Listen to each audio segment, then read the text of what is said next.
If everybody would please take their seats, I'd like to call the June 20th council meeting of 2013 to order. Ms. Brannigan, would you lead us in the invocation? Let us bow our heads and remember we're in the presence of the Lord. Heavenly Father, as we come before you this evening, we ask for your blessing upon this meeting. We ask you to be with us, to give us the wisdom and the courage to do what's right for the citizens of Kenner. We're reminded every day in the news of the passing of people who are famous, and we're reminded how fleeting life is and how many people within our own community are struggling with the loss of a loved one. We want to pray for all those who've passed in the city of Kenner and for their families, and remember in a special way Mr. Vic Calderera and Mr. John Majori and all of those who have lost a loved one. We want to pray for the safety of our children as they're out of school and in the streets this summer, that you protect them from any harm. And we want to pray for all those families from our city who are traveling, that you keep them safe in their travels. And as always, we pray for our military and those protecting and serving us at home, our firemen and our policemen. For these gifts and these blessings, we ask in your name, Jesus. Amen. Mr. Giannopoulos, would you lead us in the pledge?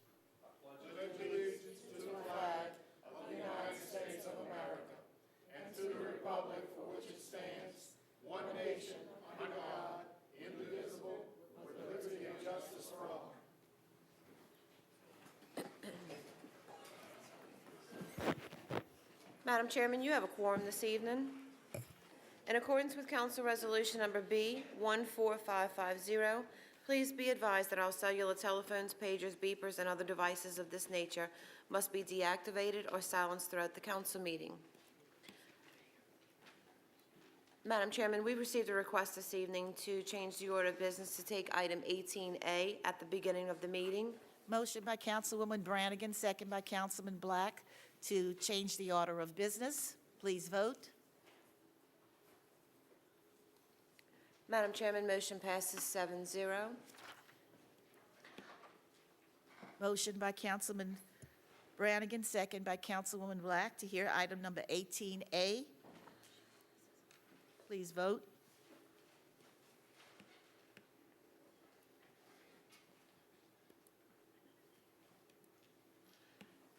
Item 18A, I don't need a vote to put 18A on the floor. It's just new business, Madam Chairman. At the request of the administration, Ms. Debbie Satoon, Chair of the Kenner Code Advisory Committee, for a brief progress report as an update to the Council on the committee's 2012-2013 progress. Welcome, Ms. Satoon. Please give your name and address. Thank you. I'm Debbie Satoon. I live at 5321 Toby Lane in Kenner. And I just wanted to give the council a brief update, similar to what we did last year, as to the activities of the Code Enforcement Committee. I have a slide presentation. I wanted to go over with you, first of all, what our charter was back in March of 2012. You can advance the slide. It was to share perspectives, study issues, and develop recommendations to improve code enforcement and also to promote public awareness. And where violations of the code occur in Kenner, to make sure we have a fair and unbiased system. Okay? So we're still doing that in our monthly meetings. This is our committee roster. We have 3 appointees by the mayor. We have an appointee by the sheriff. Our members are Debbie Villio, Stacy Alessandro, Chuck Whistler, Walt Benetti, Mark Johnson, Scarlett Diaz, Danny Laird, and Villanueva. And we're waiting on 1 appointment from the mayor. And Timethia Shaw and John Osterholt both sit in on our meetings and consult with us. So just to go over, in 2012, you helped us vote on some priorities in 2012. And the top priority was blighted homes. So the good news is we've reduced the count of blighted homes. It's been reduced from 180 to 170, but we are not done with dealing with that issue, although we have a much smaller problem than New Orleans. New Orleans, I looked today, it's 3,455 homes. So we're still tackling a couple of items on this. In September 12, we rewrote legislation that would require mortgage companies who tend to not keep up homes that are repossessed to register those homes with Kenner and file reports, and that legislation went through. We reduced the waiting time to court action, and right now we're checking what I call process expediency. We've asked Tamithia's department to give us a report on the data so we can see how the 170 homes are going through the process. We also tackled grass, weeds, and fill. We straightened out and streamlined the legislation to reduce the timing of violator notifications, because we found in some cases the whole summer was passing before people complied with what they knew was the law. We also set new limits for garbage can pickup and placement on the curb. And we're still continuing to look at some dumpster issues with big apartment complexes and how we can change the aesthetics of that. Okay, the third priority we had on the next slide was the illegal parking and oversized vehicles. We redefined the legislation on oversized vehicles. They went from 6,000 pounds to 14,000. That change may still need a slight tweak. We increased enforcement of large business vehicles parked in residential areas, and also vehicles blocking sidewalks, which, as we heard in the prayer, we want our children to be safe in the summer. And if you park on the sidewalk, the child that lives maybe next door to you or down the street has to walk in the street. So if you see that, you can call the police. They're the ones who actually come out and write the tickets. And they will come out, and if you feel comfortable warning the neighbor, you should do that. But if you call the police, they will come out and make sure the sidewalk is clear for the kids to play and for people to walk on. We do need an ordinance in the illegal parking area. We haven't finished working on that. We're trying to come up with an ordinance that better limits vehicles parked in the front grass area of the property. I think I showed y'all some pictures of that were pretty horrific. And we've also worked on our fourth priority, which was general public awareness of code issues. We've written up a frequently used code information. It's just a 2-page we're going to put on the city's website, and we're thinking of having landlords included in their leases as an appendum, because in rental apartments you have a lot of in and out, and we want people to know the rules. We don't want people to be unaware that they're violating rules. We've increased the code sweeps, or Tamithia's department has rather, from quarterly to monthly. And we've also been able to implement Jefferson Parish's program to rent the right-of-way to businesses who want to use it, and that in turn funds landscaping. So I think that's going to be a pretty good success. You can already see the results of that in Jefferson Parish along Veterans Boulevard. As chair, I was asked to attend the Kenner Economic Development Committee meetings. I made several of them and supported the code actions which they thought were necessary. And I also endorsed the Sales Tax Bond Series 2013. And when I endorsed this bond proposal, I mentioned that we had a progressive mayor. We needed to give him a chance to improve aesthetics in a financially responsible way. And I think we got a round of applause on that one. We had some comments from a prominent attorney in the city that he saw a real estate closing canceled because the people thought the neighborhood they were buying in was wonderful, but they didn't want to drive through 2 blocks of Williams Boulevard that looked really trashy. So, there is an economic effect of code enforcement. So we're continuing to work that issue. I have the next slide has 2 pictures. These are 2 issues that have come up since my last presentation. We are finding that some people are getting repeated warnings. And for efficiency of enforcement, we are asking the council, I think Keith Rayno and Maria DeFrances and maybe Kemp were at one of our meetings where we said we need more effective tracking. And so we've requested to be put in the budget some monies for Tamithia's group to buy, I think it's a Munis software module called Inspector Module, which will help them keep track of what happens at which addresses more efficiently. We looked at some things in the department. We had a reduction in the number of cars assigned to code enforcement. They've improved some of the computer records. We're helping them develop some matrix. They've done some cross-training of inspectors. They've improved weekend call response, which a lot of people don't know about. You call the Kenner dispatcher, and they can get you in touch with the weekend code enforcement inspector. And we've helped the process along by helping them assign batch numbers to violations that they write. In other words, they don't have to call in for a violation number now every time they have a different problem. So we tackled our 2013 priorities. I think y'all were all asked to vote on them. And 3 items came up high. Number 1 was excess occupants in a residence. Number 2 was illegal parking, which is related to number 1. And number 3 was effectiveness of code violations. Okay, so we tackled number 3 first in our last meeting. We recommended a policy to the administration that we limit warnings on any particular property for any type of code violation to 1 per year.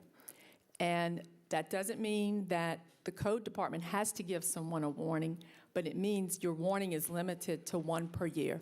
Once you know you're violating the rule, then they have to write a violation next. So we think that will prevent some of these cases we hear about where citizens tell us they're reporting the same problem multiple times. And as far as I know, the administration has accepted our recommendation. Okay. The excess occupants is a little bit of a legal complication. They recently had a case in Baton Rouge that said that it went to the state court and it said the language concerning single family in one house was too vague. However, they did say that if you wanted to limit the number of cars per residence or the number of people per square foot of living area, that the courts could look at that. So we're looking at both of those ways to limit what has become in many neighborhoods the number 1 problem, excess occupants. On illegal parking, I pointed out we're working with Chief Caraway. It is a police jurisdiction issue. We just want to make sure we have enough of the legal language on the books to continue to make this parking issue in the sidewalks safe.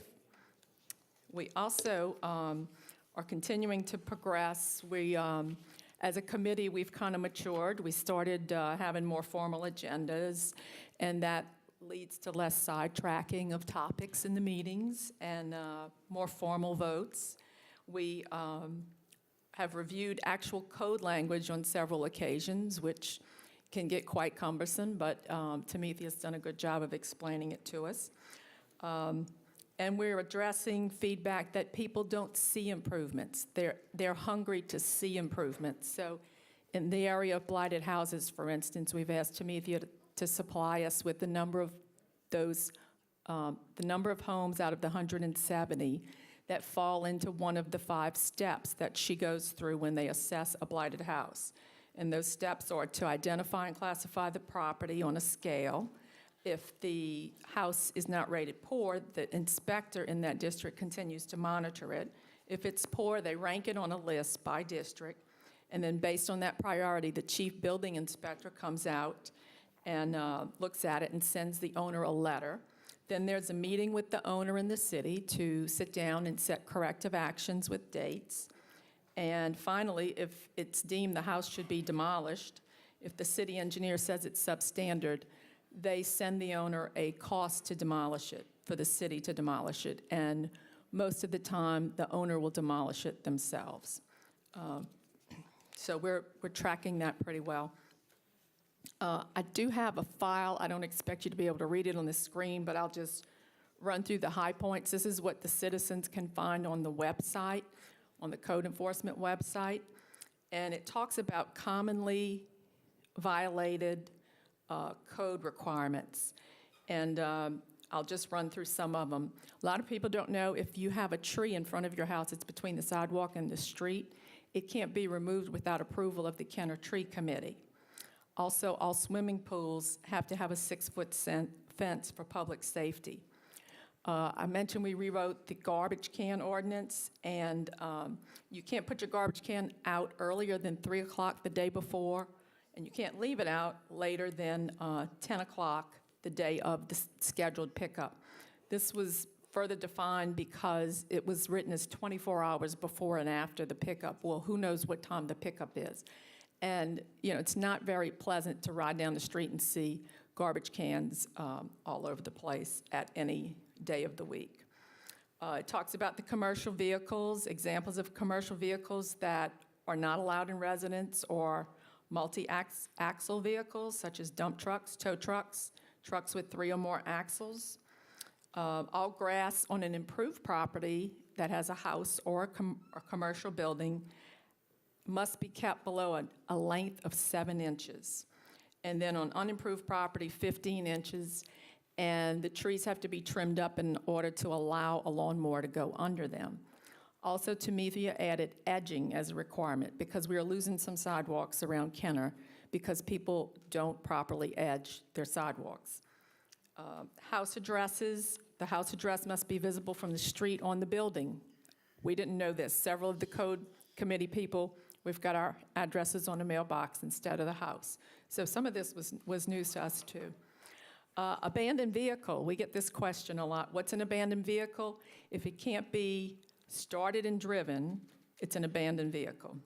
That's flat tire, a missing wheel, a missing battery, up on blocks, or missing a current license or brake tag. That's an abandoned vehicle. It can be violation. Nearly all signs require a sign permit.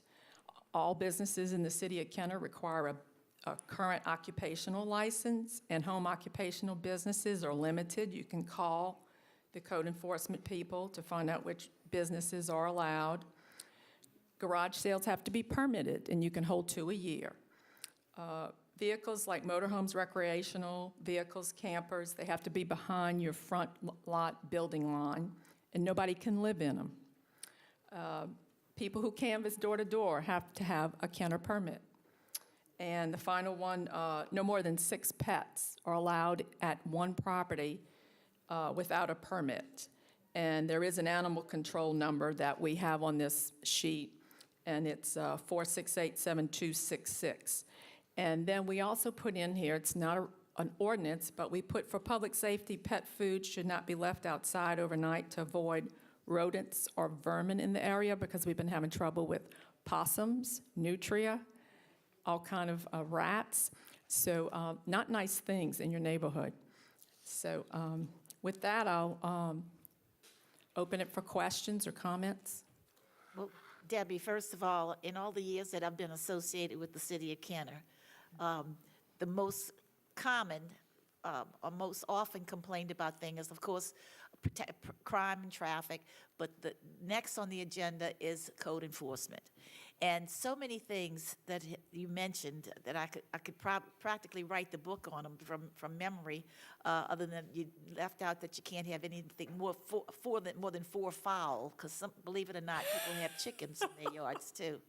But We didn't check that. yeah, one of the things that we discussed, you and I discussed prior to one of your meetings, was the fact about grass. When when the Vistas was starting and I was working behind the desk, that was the number one problem, is people just didn't cut their grass. And they knew the system. They knew exactly what to do. They'd get that Exactly. letter, they'd get that green card and hold it up and then have to send it back. And then they had X amount of days. So we discussed that they're going to get 1 warning a year. Is that correct? That's correct. One So- warning, and that's it. And the inspector doesn't have to give them a warning. In the area of grass cutting, you would be surprised. I have lived in Kenner 33 years. Nobody's ever had to tell me to cut my grass, Right. whether I was cutting it usually myself it's or lots. paying. And, we use the excuse, oh, well, it just rained. Well, it rained all over Kenner. Well, they'll get It's- that one notice, so there's no excuse that they know that they can't say, well, I'll wait for another, I'll wait get a second notice or something like that. So that's forewarning to anyone in a residence also, because we have people who leave their grass, their lawnmower or something. And when broke the for some city reason. cuts it, it's expensive. Some Yes, people and you have put a been lien just against the blown property. away by the cost. They get bills, $300, $400, $500, and that's what it costs to meet these department to get a fully insured, dependable grass cutter. Okay. The second thing I wanted to talk to you about is the problem, since especially more, it has amplified more since Katrina, is the fact that you have so many individuals living in one household. The cars are an indication, definitely, but you see people coming and going. And I was told many years ago that we had something on the books, Ms. Shaw, you can correct me if I'm wrong, that it goes by the amount of square footage in a house. And so a person in Kenner is allowed so many square feet in that particular house. If they have 1,800 square feet, you might have 3 or 4 people, unless unrelated. If they are all related, blood related, then it's another thing. But, so I think that's one of the things that, that will help us in order to see how many people are living in the house. The problem is getting there when they're all there, because Yes. code enforcement doesn't work at night, and that's Right. when they all come in. So you all have a big undertaking. I feel confident that you're on the right track. You're doing the things that necessarily have to be done, like cars parking over the sidewalks. Other problems we have that I've gotten complaints about is that children are playing basketball in the streets. They don't play in the, they have these basketball goals that have the tires on them so they can move wherever they want to move. Right. So they call the police and see if they can get it enacted, but there's nothing on the books that says kids cannot play in the street. So I'll I'm take a just- note on that. I'm concerned mainly about their safety. I don't care, as long as they're playing out in the Yes. street and you can see them, that's a good sign to me. But I think that, it's very dangerous for one thing, especially because it always takes place at night when it's cooler. Right, and, we have so many playgrounds in Kenner per capita. Right. That's, there's no excuse for that. Yeah, and we have a problem with that, I think, on Nassau, that's the one place that I've been getting a lot of complaints on. So I feel confident that you all are looking into it.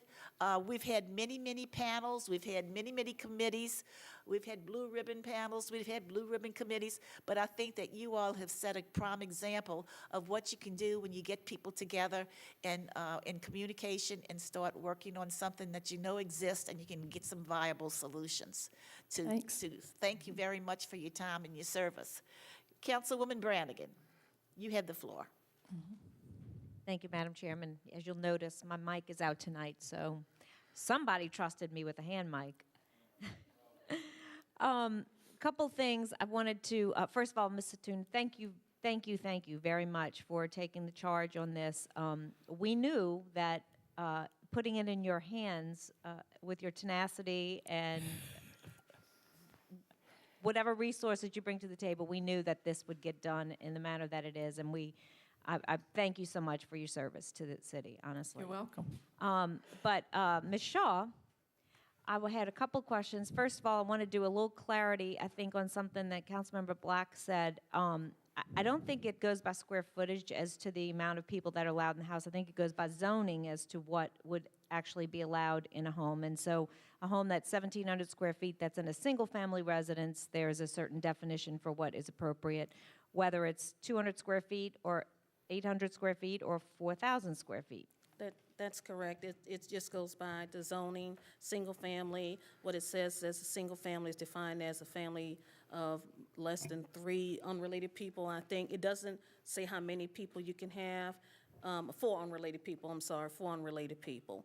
And there was, our definition is similar to the one in Baton Rouge.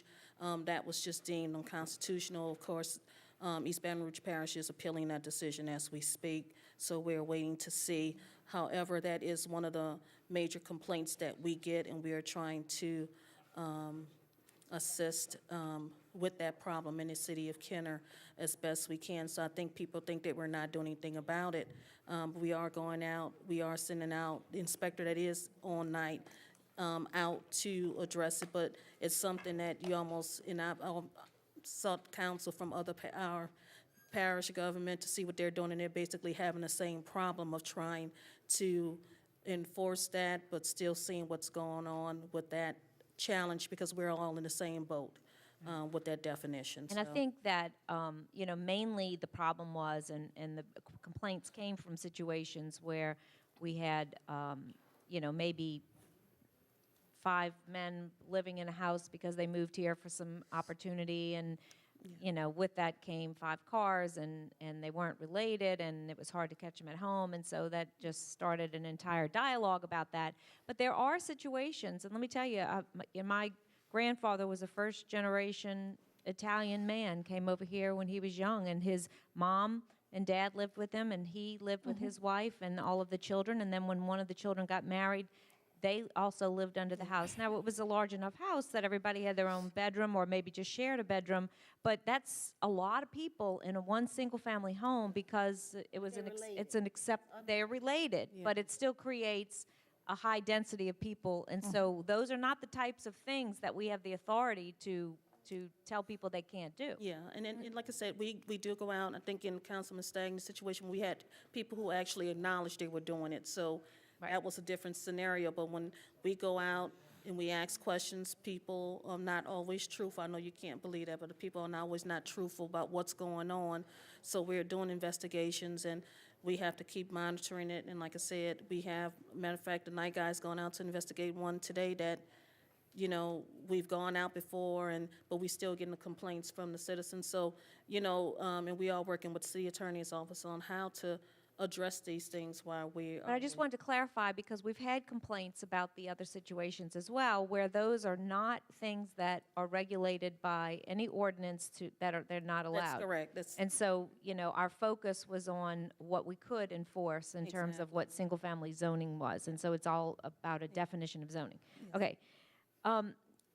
The second thing I wanted to address, and I think you maybe can give me some clarity, is I think the grass cutting thing where they get one notice was something that had to be done at the state level years ago, where it used to be that we'd notify them, and then right before it was time for us to cut it, they'd cut it, and then the next time they were in violation, we'd have to notify them.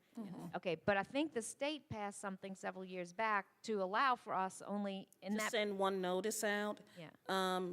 And we still continue to send notice out, but you're right, the state did change where we only have to get one notice. And, I guess people would still come in and say, well, I didn't know, and, well, we're trying to put the information out there and make people aware of what the laws are, because like I said, some people may not know.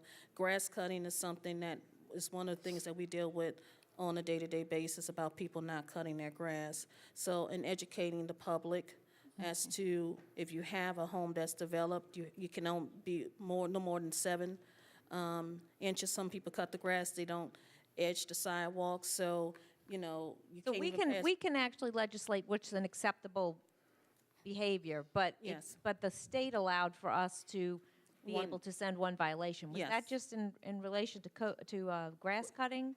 Yeah, Went to okay. grass. But, so other violations, We still have to notify Okay. them when it happens, but if, I think I apologize, I think that the code committee was gonna look at it, bring it to you guys as maybe a form of a resolution to look at doing a one warning system. Because, it does impact everything else. Grass is something that state kind of already regulates, but there's other violations that we have to deal with. Right, it's, look at it's, those. the one warning policy that will be put into place actually has been sent to Mike for his approval. You're going to get some feedback on that. And we voted down a one warning per category per owner lifetime. We didn't know if that was fair, but, we have to stop somewhere. And let's be honest, there are places in Kenner that if we don't stop the erosion of the aesthetics in these neighborhoods, it's not good for anybody. It's not good for us. It's not good for the people who live there. It's not good for Chief Caraway. I mean, you have to tighten up something. And the most frequent thing that people come to our committee and tell us is, I've reported it X number of times and nothing's been done. Right. So we're trying to stop that. And that leads me to my next thing, is that a lot of the times, the phone calls that we get are asking us to find out what happened as a result of a neighbor calling or them calling or Yes. a history of repeated violations.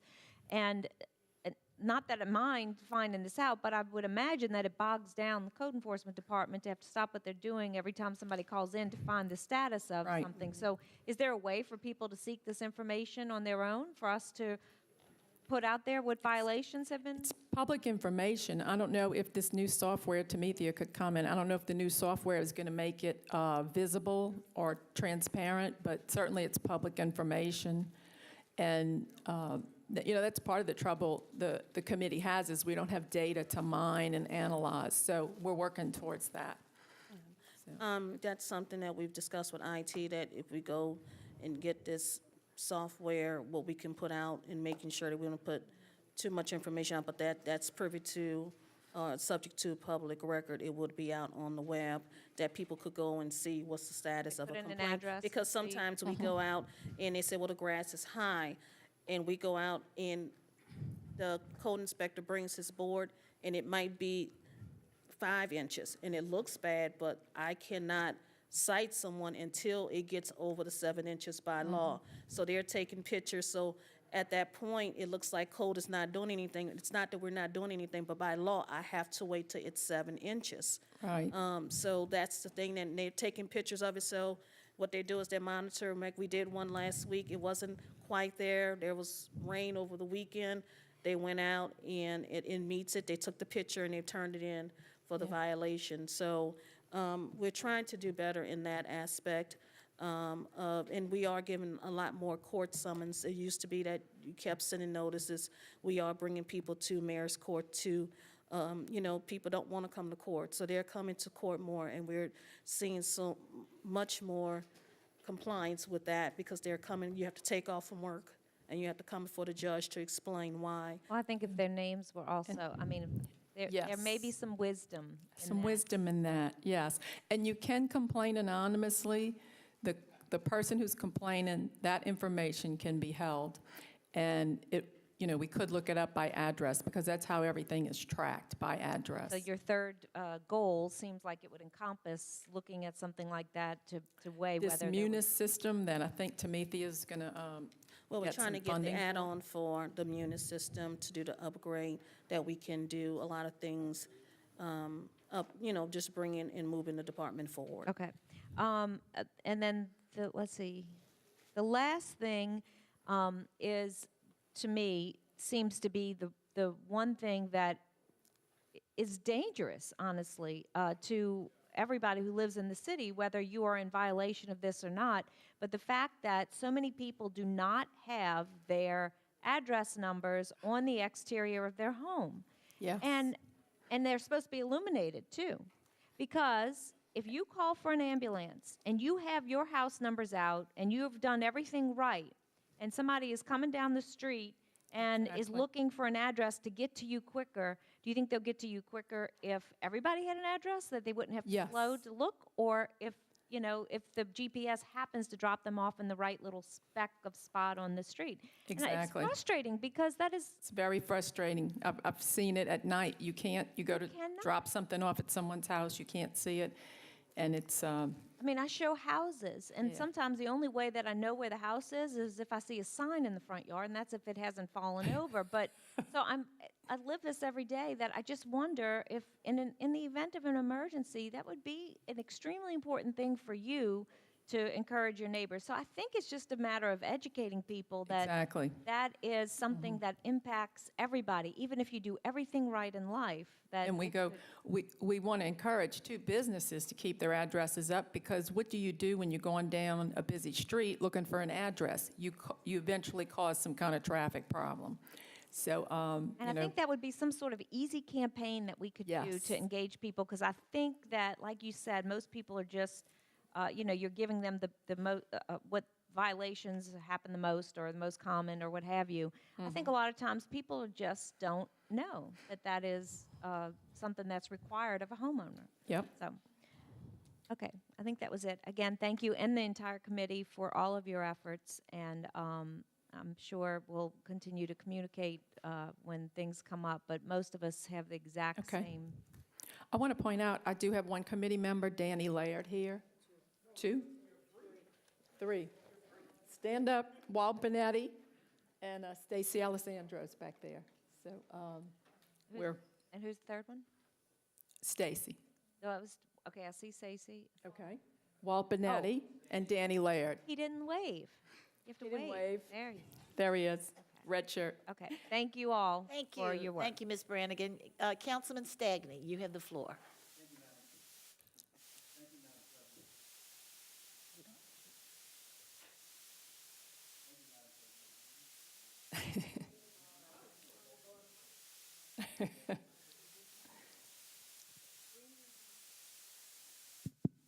Thank you, Madam President. I saw three other members, and I was going to introduce them as well. I think the committee has done an excellent job of getting some information out to the public by way of our website and by way of KTV, and I think if that continues, there are a percentage of our residents that have no idea what a violation is and what some of the rules and regulations are. The grass cutting that we did, I know I'd been on code for 5 or 6 years because not only were the same people violating the code year in and year out so far as grass being high, but we didn't see, and I specifically didn't see anything so far as grass growing into the streets, sometimes as many as 2 feet. And the edging component of that is going to do a lot for the aesthetics of our city. You had mentioned earlier about, some sale falling through because, they didn't want to drive 2 blocks through, aesthetically unpleasing environment to get to a house. Well, I can tell you that we Yes. can do all the beautification we want, but unless we clean up inside of our neighborhoods, they're not going to want to buy the house because the house next door to them is overrun with 10 or 12 people. Exactly. So, My number one problem in District 2, and I know in District 5 and some other districts, specifically University City, Westgate, Morningside Park, between the airport and Williams Boulevard and some areas in District 1, is the overcrowding of residents in a house by an Yes. absentee landowner. exactly. They know what they're doing. They're renting it out by room. And my appreciation of the Baton Rouge case is a little bit different than what I've been hearing. It's the definition between unrelated and related. The man who filed suit was a numerous property owner where he was renting to college kids, and he thought it was unfair to say, oh, I can't rent to whatever, 4 or 5 because they're unrelated, but you can let 4 or 5 people in a house just because they're related. Well, Right. Councilman DeNapolis and I, we're going to come with some legislation that we're going to run by the administration, the Code Advisory Committee, and this council, because we need to tweak that law, and we can't wait No, till we can't. all of our neighborhoods become overwrought. It is unbelievably, it's all over. I mean, and Yeah. we can't keep up with it, and we have to put some language in that gives code the authority to look at the leases and see if those are the people who are in the house.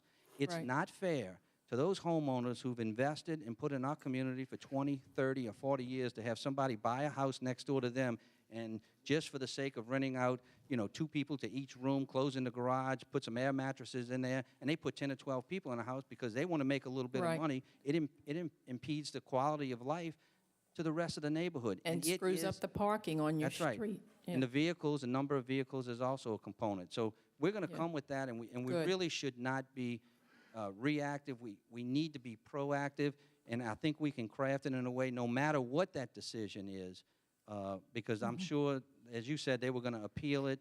They had some good reason to appeal it, but we can put language in right now that would stand up to that. So again, I appreciate all of your efforts. I was at the last meeting. Thank you. I wanted to mention, you mentioned the online tracking. 5 or 6 years ago, I brought to the attention of the administration a construction code grant for $10 million, and we got a bunch of money. What happened was we ended up having to pay a bunch of that money to an instructor because they also put some criteria that we had to have certain certifications, so we had to pay for the tutoring, and that gentleman was with us a long time. So my understanding was they were going to get this so we could have not only real-time data entry, and then we can have real-time tracking. That's important. That's something we need to go to, because I know in our offices, we get calls all the time, and unfortunately, my assistant has to call Ms. Yes. Shaw's assistant. They have to go back and look at a hard copy file. Yeah. When, if we could just get online, there's the address, this is where we are today. This is what happened. It's transparent. Yeah, and you know, if you get that data, you can analyze it. For instance, is the blighted housing problem being held up at step 3? What can we do to step 3, for instance, that would help us move these houses along? And I don't know if you've been to them. I will not be able to make the one they scheduled it. I'm out of town for District 2, but I was able to make another one. If you listen to these listening tours that Yes. the administration, Uh-oh. On the listening tours, you'll see. Yeah.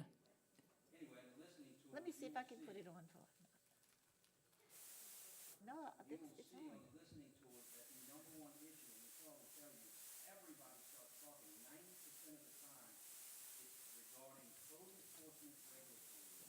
Right. And you have to be fair. And, you know, the one warning policy is going to come back to you all. People are going to call y'all, oh, I want a favor, I want this, I want that. We're never going to clean it up if we can't do what we need to do and let the violations happen without the multiple warnings. Yeah. And remember, the violation just means you're going to court. The court can take into account that, you know, Miss Jeannie cut her grass for, 40 years in a row, and now she's got a broken arm, and she can't quite get somebody right now to go cut her grass, but she's going to. I mean, the court still has some discretion in this matter.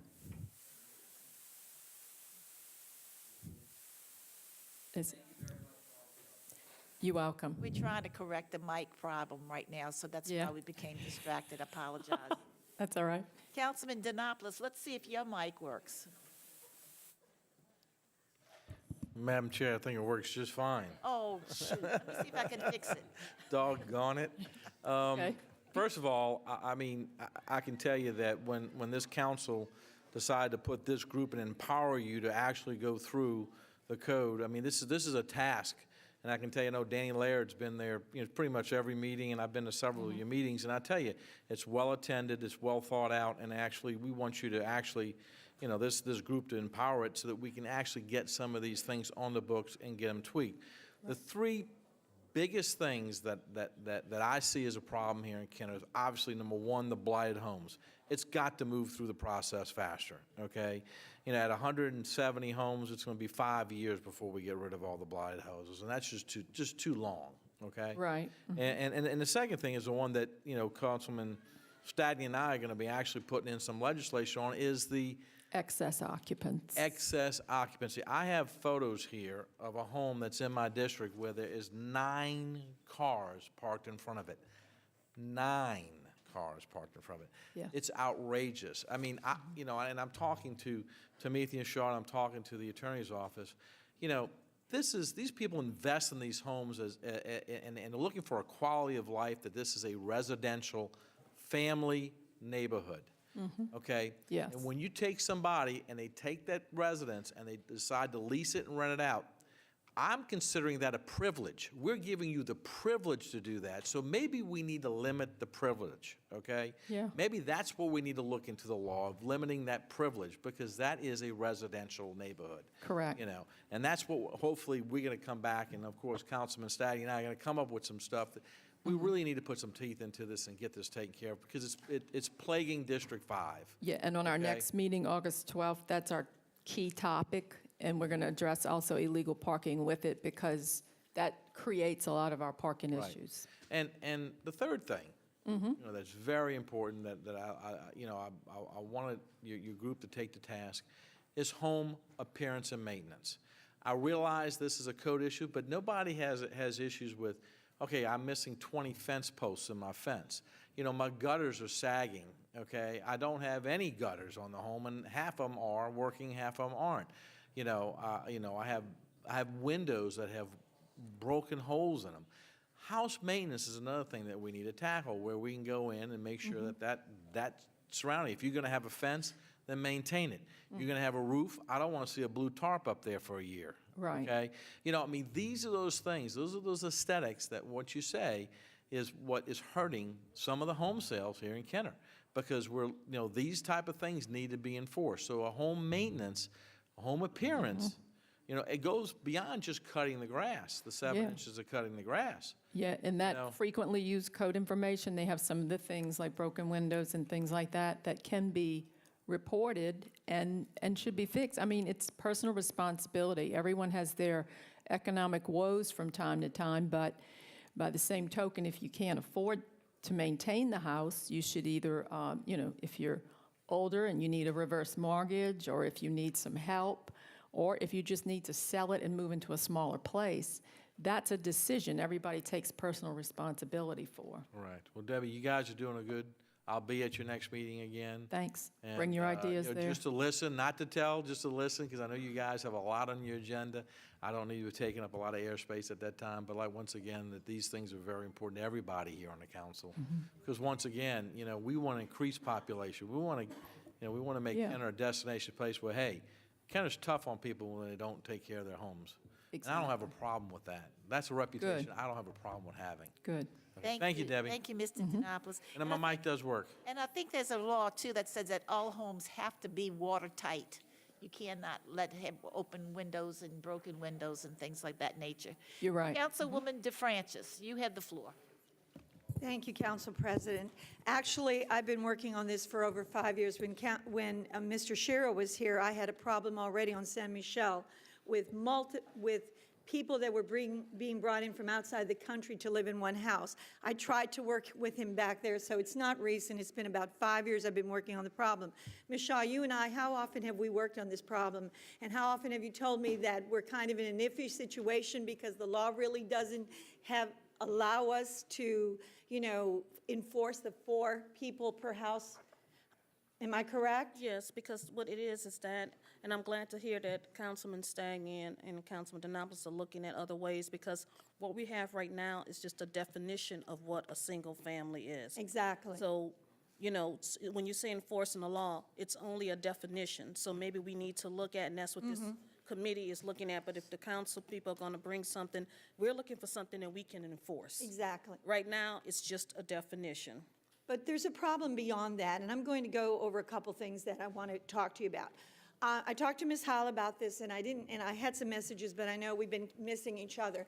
There is a home recently, I'm not going to mention exactly where because I'm not out here to embarrass anybody, where there was a home office that was granted, recently.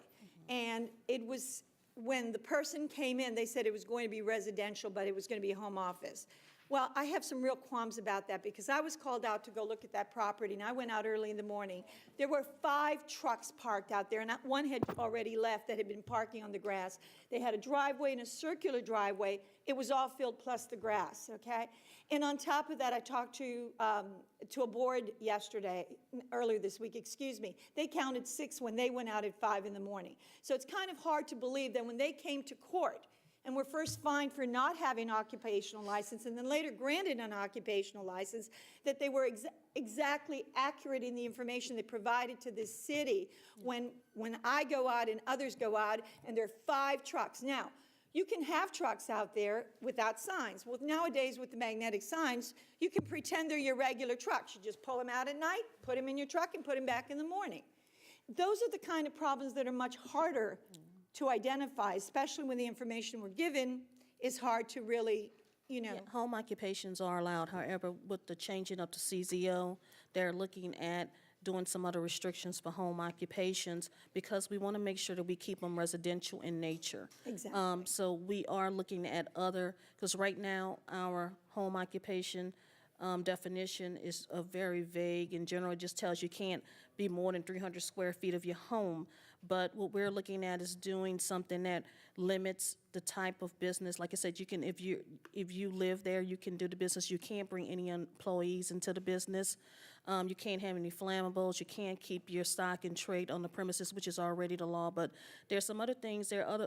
14 other factors we're looking at with the changing of the CZO. So when that changes, we're looking at those changes for home occupations to make sure that we keep the residential nature. That's just like garage sales. I had someone that emailed me and said, well, why is it that I can only have 2 garage sales? Because we don't want it to become a business. We want to keep the residential nature, but we understand that citizens need to get rid of some of the excess things in their homes. So this committee is helping us to look at and identify some changes in the law that just are needed at this time.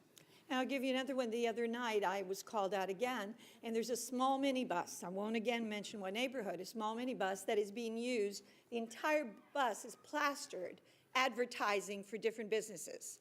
And they aren't parking it behind the fence. They're parking it in their driveway. And when we go out to give them a citation or a warning, they move it. And then a day later, they do it again. Over and over and over again, they do it. That's basically almost a harassment of the neighborhood. Maria, what we've found very helpful, and I've done it myself, I take a picture with my cell phone. And we I have. send it to code enforcement. We have. And that's the proof. And And so, we've been getting assistance from the police department because they've when been great, it's- let me it's tell you. been code enforcement going out, but they feel like, because we can't run plates or anything, but when the police go out, when we get the pictures, we've been finding that that's more effective with their assistance, because when the police go and tell you to move it, then it tends not to appear back on that street. Well, and I will give credit right now to the police department on San Michelle, and I will mention this street. There was an enormous, enormous, enormous RV out in the middle of the street, almost blocking most of the street. On a Sunday, I went out, called the police department. They had been there for 3 days before they notified me personally in my house. I went out there, and I've got to tell you, Chief, the officer was wonderful the way the officer handled it. There was plenty of room, by the way, to move it all the way past the driveway into the backyard, and these people purposely did not do it. They're workers, all living in one house. So then to get even, in my opinion, I shouldn't say get even because I have no proof, they then parked a boat with a trailer in the street, which we had to call again the police department to come out and do. That's the kind of things we do need to address, because Yes. that becomes a harassment for Well, the the police neighborhood. have immediate impoundment powers, where we have to wait so many days. The police have immediate impoundment powers if it's And they were great. obstructing traffic. For And both people of those, they understand that came the out police can immediately. call Moons out and can tow them immediately if they're obstructing traffic, whereas we have to wait if it's on private property.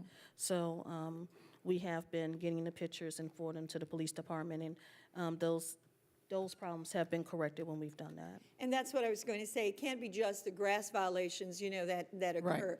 Those purposeful violations that occur because Gonna be people do not any- care about their neighborhood are really the ones that impact maybe even more when it's constant. correct. So the one warning policy, they don't have to write a warning. Right, They of can write a course. violation the first time, but one warning means that's the limit. Right. You will then be given a violation, and that's the only way we're going to move forward with this. But again, thank you to both you welcome. and the entire committee. I have been, as you mentioned, other people at those meetings, and I know what a tough job it is for all of you, so It's a little tough. appreciate it. Thank you, Mr. Francis. Councilman Carroll, you have the floor. Thank you, Madam President. And Mr. Toon, I'd like to thank you and also the other committee members who are here, Mr. Benetti, Mr. Lair, and Ms. Stacy, for all the hard work that you're doing on your free time. You're not getting paid for it. It just shows your commitment to the city of Kenner. And, like people say, your job is so tough. When it's my neighbors having a problem, it's good government. But when it's me having a problem, it's too much government. So Exactly. you can never win. You're going to always be in that position. So Right. I think at the end of the day, people understand they want to be in compliance of the law. But Right. when it hits them the first time, they're a little taken back with it. But Right. I think all of the new incentives y'all are putting in place for it are working. It's spreading throughout the city. And I won't go into all of the stuff. I think we've talked about it enough. But I'm going to mention something that, and I'm a little bit afraid to mention because we've talked about it before. You mentioned it about the food situation, putting out food in locations. Now, I mention that because, we just had Music in the Park, fantastic event for everyone. But there are concerns, not only at the park, but on the other end also of people who are doing a good thing. But we have laws in place. When you leave food out, you mentioned Yes, all of the other things that come with that. And it- especially overnight. Exactly. So when people do this, you say, well, miss, I've literally seen people, we really shouldn't do this because I know you're doing a good thing, but, the possums and raccoons and I think if we were in Harahan, coyotes or whatever running about, Exactly. they get a little bit upset with you and thinking that we're being, not pet friendly. I would Right, say. right, So no. it's good. I'm glad you stated it that it's not us up here. There's a law that we have to adhere It to. is. It's And basic public health policy. yes, Plus it the is. fact that we made that law. So Yeah, I No. mean, it's just like, look at what's happened with the people that feel sorry for the ducks in the canal. People have trained these ducks to cross the street to get their bread every day. So what do you see? Dead ducks on the road. Now, ducks have lived for hundreds of years without us feeding them. But that's just the kind of behavior that, and you also see, I almost had an accident one morning because a lady slammed on her brakes because the duck, who was going for his little breakfast with his neighbor, was crossing the street. So, a lot of these things are well-intentioned, but overall, to the public good, it's not good public health policy. right, and that's where we are as council members, as administration, as your committee. Yes. We understand the intentions are good, but let's stay within the Think about the limitations bad of the law. effects of what So, your good intention would do. I think this will always be the case. Your job is tough. The committee members' jobs are tough, but we have to continue to be, pro with this. And I think eventually people will understand, They'll come around. come around the job that you have to do, and that we are legally have to, along with the chief, code enforcement, public works, recreation, we all have to adhere to the law. Thank you. Thanks again for all your support. Thank you, Madam President. Thank you. Thank you, Councilman Carroll. Councilman Reno. Thank you, Madam President. Ms. Satoon, I want to thank you and the rest of your committee. Y'all doing a fantastic job. Thank you for your service. Also want to thank Ms. Shaw, who's really been involved, making things happen. And I do have one question, though. When on a vacant lot, when a warning has been given that the lot needs to be cut, what's the time frame before y'all come back out? Is it 5 days? Once we receive the green card back, or if we go on USPS, because sometimes the post office doesn't return the green card to us. Once we can find out if the green card was delivered. You don't have to sign for it. The law requires delivery of the green card. Okay. If it's not signed for, or if the notice expired, it's 5 days from that time period. We go out and do what's called a check and verify to make sure that it's still not in compliance, that you didn't comply. And if, at that point, then we give it a work order to the grass cutter to go out and cut the grass. And if you go out on that 5th day to see if they complied or not, and the lot is actually being cut that day while the inspector's out, you don't write a citation for that, do you? No, only if the lot is not cut. And what happens is, like, I think Councilwoman Brannigan said, a lot of people, they wait for the notice. They'll get the notice. And we had someone who called to complain about grass and wanted to know why we liened the property, but he forgot about those other 68 notices we sent. Right. And that notice that you send the first time, you're required to send that notice out each and every time, though? Yeah, and we have some people, like I said, who have known again, they comply within the 5 days, but they only do it once they get the receive that. notice. Okay. Yes. Well, thank y'all, and thank y'all for your Okay. service to the city. Thank you. And, Once again, If I can ask Tamethia, can you give us the phone number, Tamethia, that residents can call the Code Enforcement Department at? I call you personally, so I don't want to give you that. It's 504-468-7516 is one of the numbers that we have, that they can call us, the complaints line, 468 7516. 7516, and you can be anonymous. Thank you so much. thank you, Ms. Satoon, and thank you for your whole committee. We will look forward to your next report. Council Clerk? Yes, ma'am, Madam Chairman. We've also received a request this evening to change the order of business to take item 18B at the beginning of the meeting. We have a motion by Councilman Stagney, second by Councilman Reno, to change the order of business. To discuss item 18B. Out of order. Please vote. Madam Chairman, motion passes 7-0 to change the order of business. Item 18B, at the request of Councilmember Stagney, a discussion regarding the 2013 Kids Safety Fair to be held on Saturday, August 24, 2013, from 11 a.m. to 3 p.m. at Veterans Park. Councilman Stagney, you have the floor. Thank you, Madam President. We have Martin Short with us. He's been with us for several years now regarding the Kids Safety Fair. This year, it's going to be held right across the street from City Hall at Veterans Park. Martin, tell us what you're doing and the date and everything else again, please. Thank you, Councilman. Mr. Mayor, everybody, how you doing? We're going to have our annual Kids Safety Fair right here. How many That- years is this now, Martin? I think it's 6 or 7 years. But this year is going to be bigger and better than ever. We have the entire Veterans Park. We have the participation, as always, of the Kenner Police Department. They're going to have the K-9s out. Police will be out talking to the families about the dangers that await kids and pass out DNA kits. Our fire department will have the smokehouse, teaching kids how to get out of smoke-filled rooms, which is, believe it or not, the kids really enjoy it. We have the FBI coming out, and they will also be giving out DNA kits, as in the, if you remember on the first Kids Safety Fair that came out, and they're excited once again. And it's going to be a really, really good time. We're going to have the representatives of the World War II Museum, the A-Team. Wow. We're giving them a pavilion, and they are excited. These old gentlemen that have been through everything, they told me, said, we can't wait. We're going to be able to talk to kids that otherwise we would never get a chance to meet. So they're excited. We've also got the Kenner American Legion. They're going to come, in fact, at Mr. Mayor's lodge.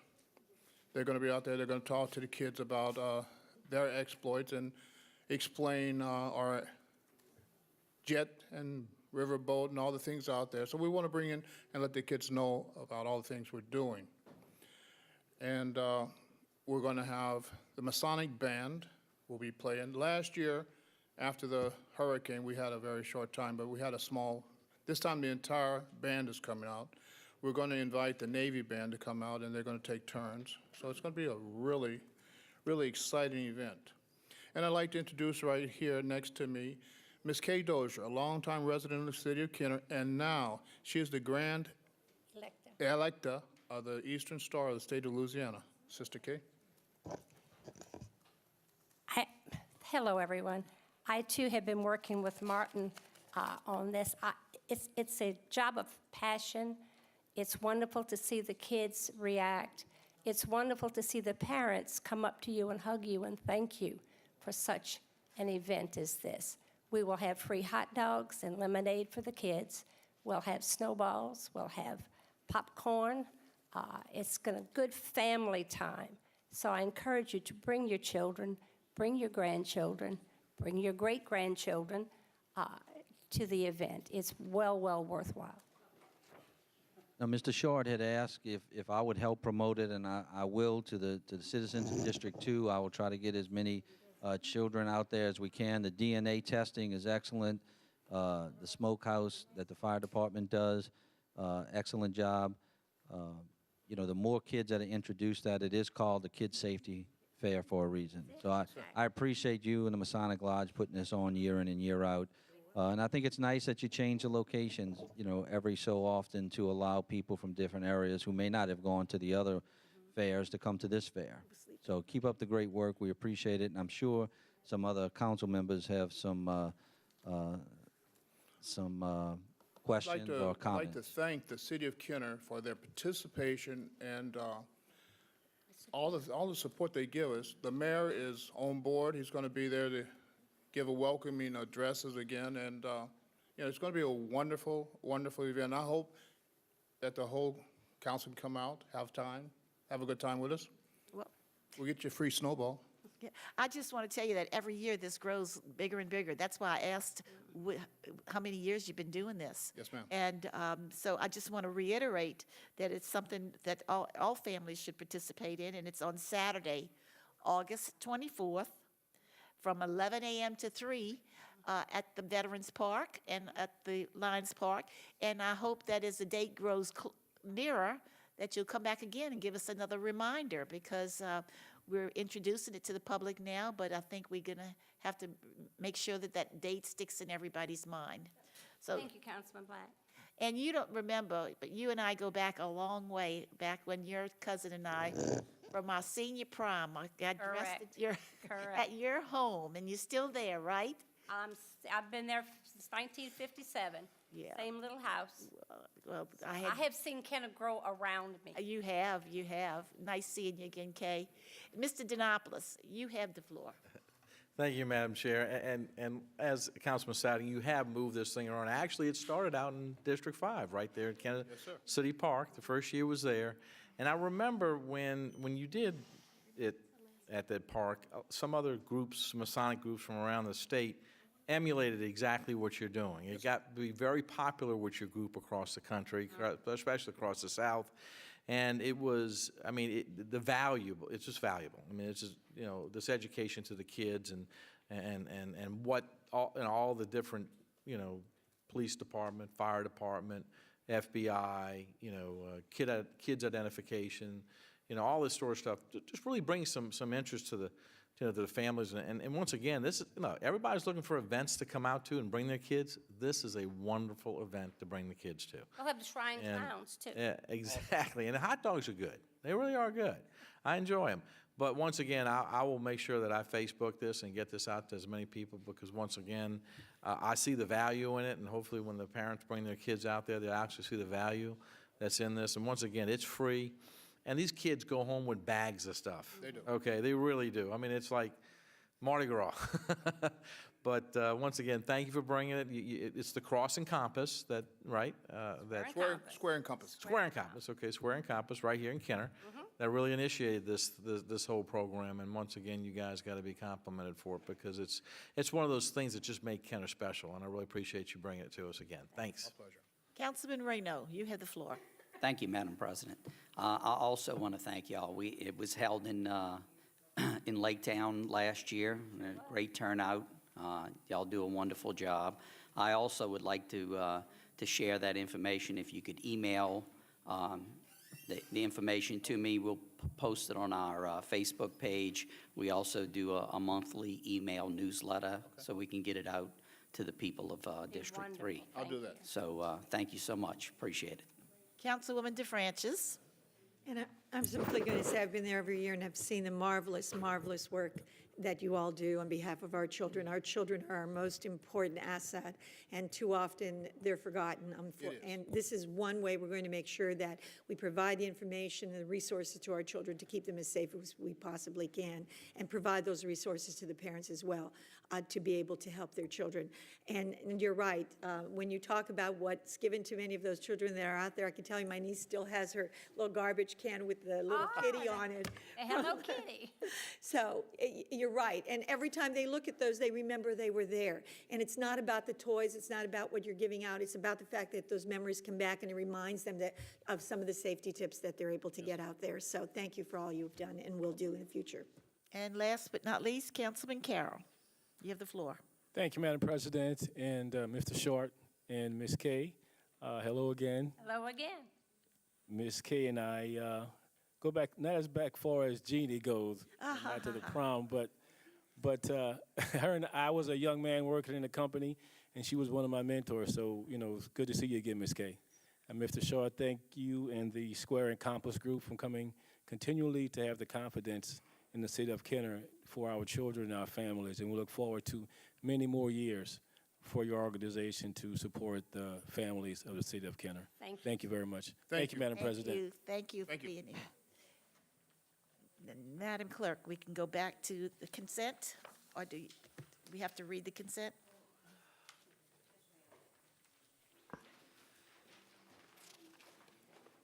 The consent agenda. Item 1 is approval of minutes, the regular meeting, council meeting of June 6, 2013. Item 2 is approval of alcoholic beverage permit applications. We have none. Item 3 is approval of bingo and public gathering applications. Item 3A is application number 1756 AFC Enterprises Incorporated, doing business as Popeyes, number 2485, to hold a public gathering for the purpose of an annual company picnic on June 26, 2013, from 10 a.m. to 7 p.m. in Veterans Park. Item 4 is correspondence, reports from the mayor, CAO, or department heads. We have none.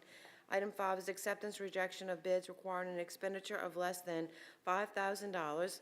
Item 5A is a resolution accepting the proposal from Altrans Service Incorporated, an authorized dealer, in the amount of $4,106.26 to diagnose, remove the transmission, and install a rebuilt transmission and Unit 2098 for the Department of Public Works Division of Drainage.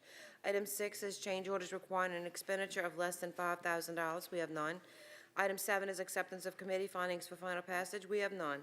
Item 8 is re-subdivision ordinances for final passage. Item 8A is summary ordinance number 11,564. An ordinance approving the plan of re-subdivision of lots A, C2, D1, and E1, Hanson Place subdivision, and lots 8, B1, and 12, Airport Industrial Park subdivision, Kenner Jefferson Parish, Louisiana, into lots D1A, D1B, and D1C, Hanson Place subdivision, Kenner Jefferson Parish, Louisiana. Motion by Councilwoman Brannigan, second by Councilman Black on the consent. Please vote.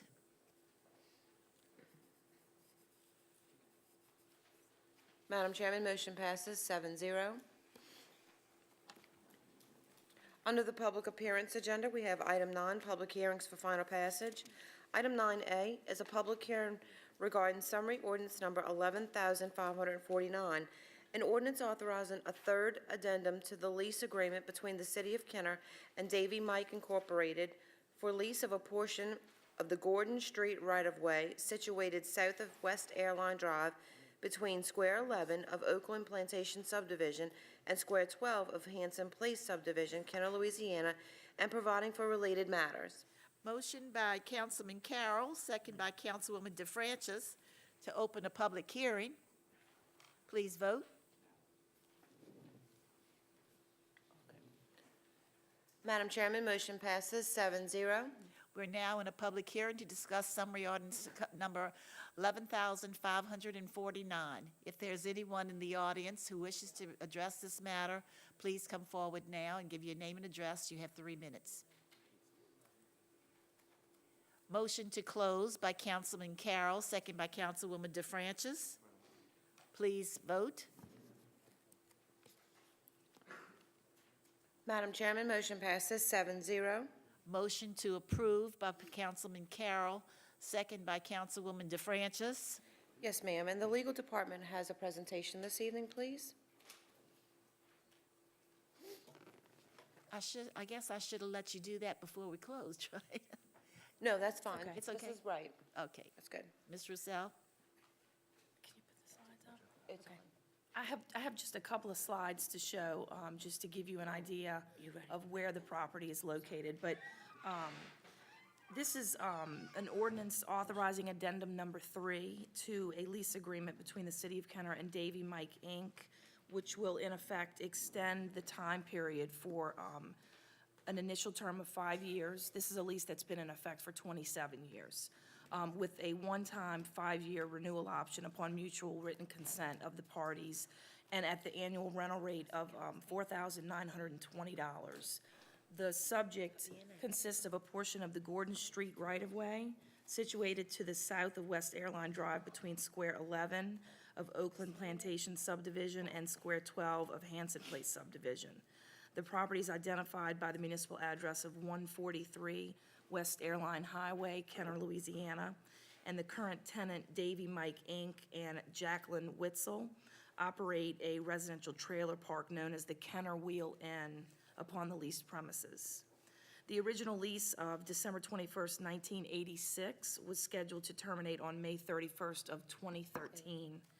We extended the lease on a month-to-month basis by virtue of a memorandum of understanding that was signed by the parties on April 22nd, 2013.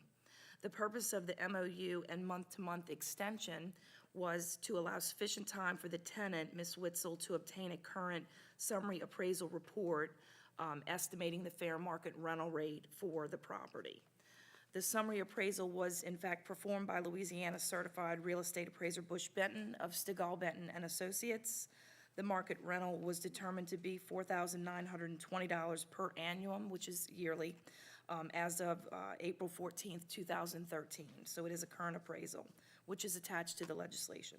The ordinance, if adopted this evening, will permit the parties to sign addendum number 3, which will extend the current agreement on the same terms and conditions as those outlined in the original lease, with only a few important exceptions as to the increase of the annual rent, as well as the authorization of a 5-year initial term and 5-year renewal option.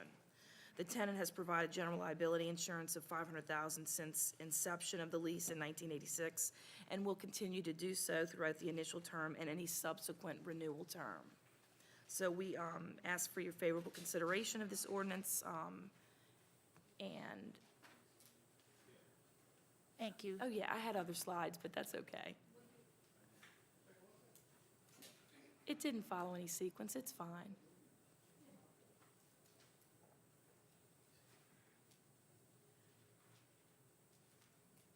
Plot plan.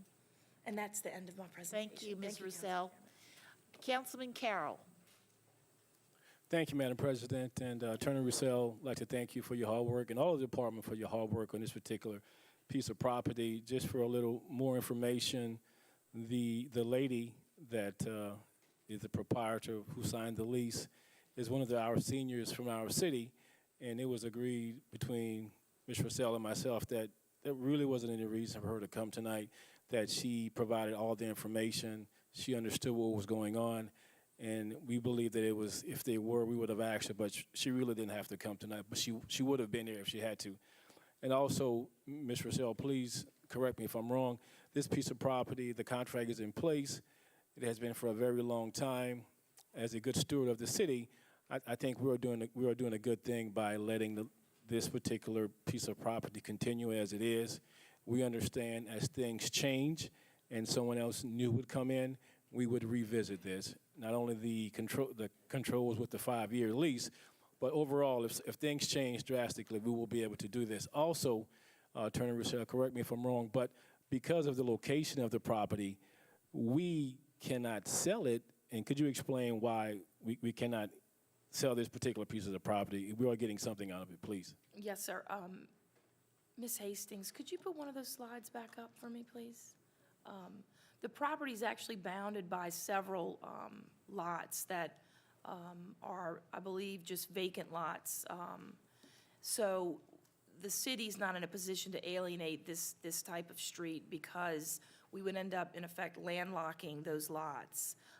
So, you know, the lease, like I said, has been ongoing for 27 years, and this addendum will actually bring in more of an annual rental payment, and it is only a 5-year extension. So, and the option to renew for an additional 5 years is subject to the mutual consent of the parties. And it also states, which is important to note, that the rent shall be adjusted at the end of the initial 5-year term prior to the parties executing a lease extension, so that we can realize any increase to the lease after the 5-year initial term. All right, thank you very much. And, you know, for the Witzel family, been, you know, taxpayers in the city of Kenner for a long time. We appreciate them. And as fate may have it, the business is in District 1, and Ms. Witzel lives where? In District 5.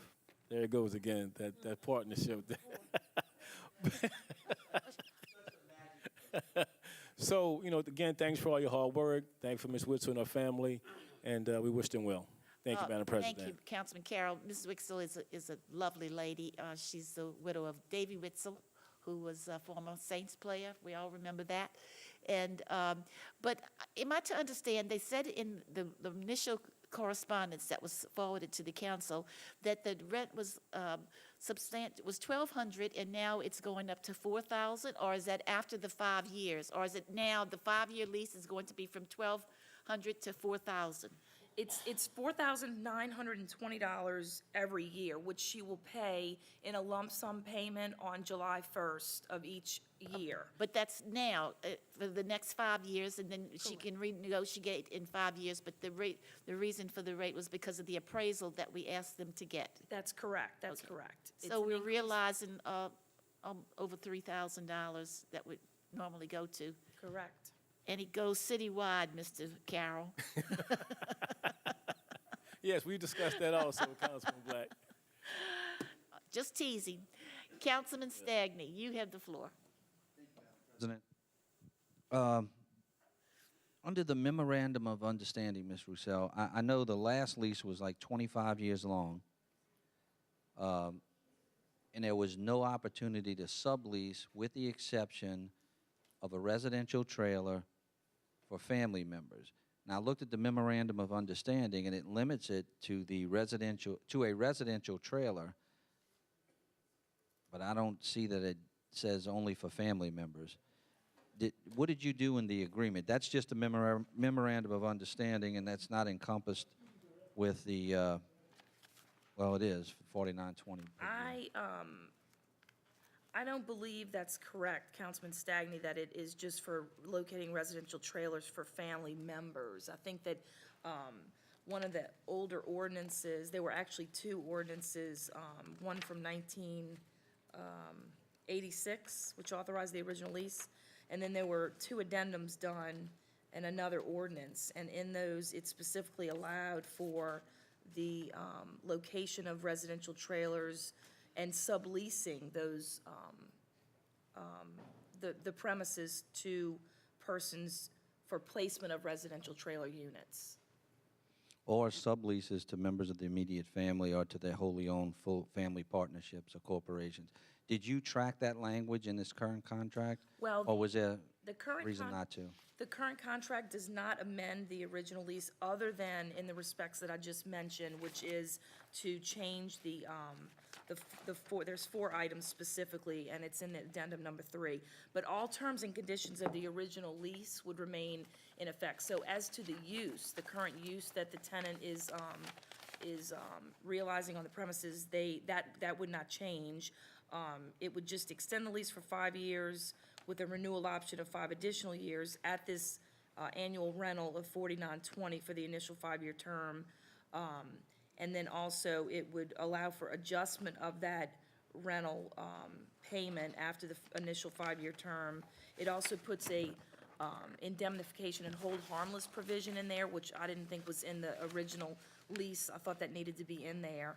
But as far as how the premises are being used currently by the tenant, it does not change that aspect from the. So they would be allowed to lease a trailer to someone not a member of a family? That's correct. Okay. All right. Thank you, Madam President. Thank you, Councilman Stagney. Councilman Denopoulos, just a correction, she is in District 4, not 5. Yeah, I saw that. I was going to correct that. I got a question for the legal department. If you could put that map back up with a street, if somebody can put that map up with the street showing.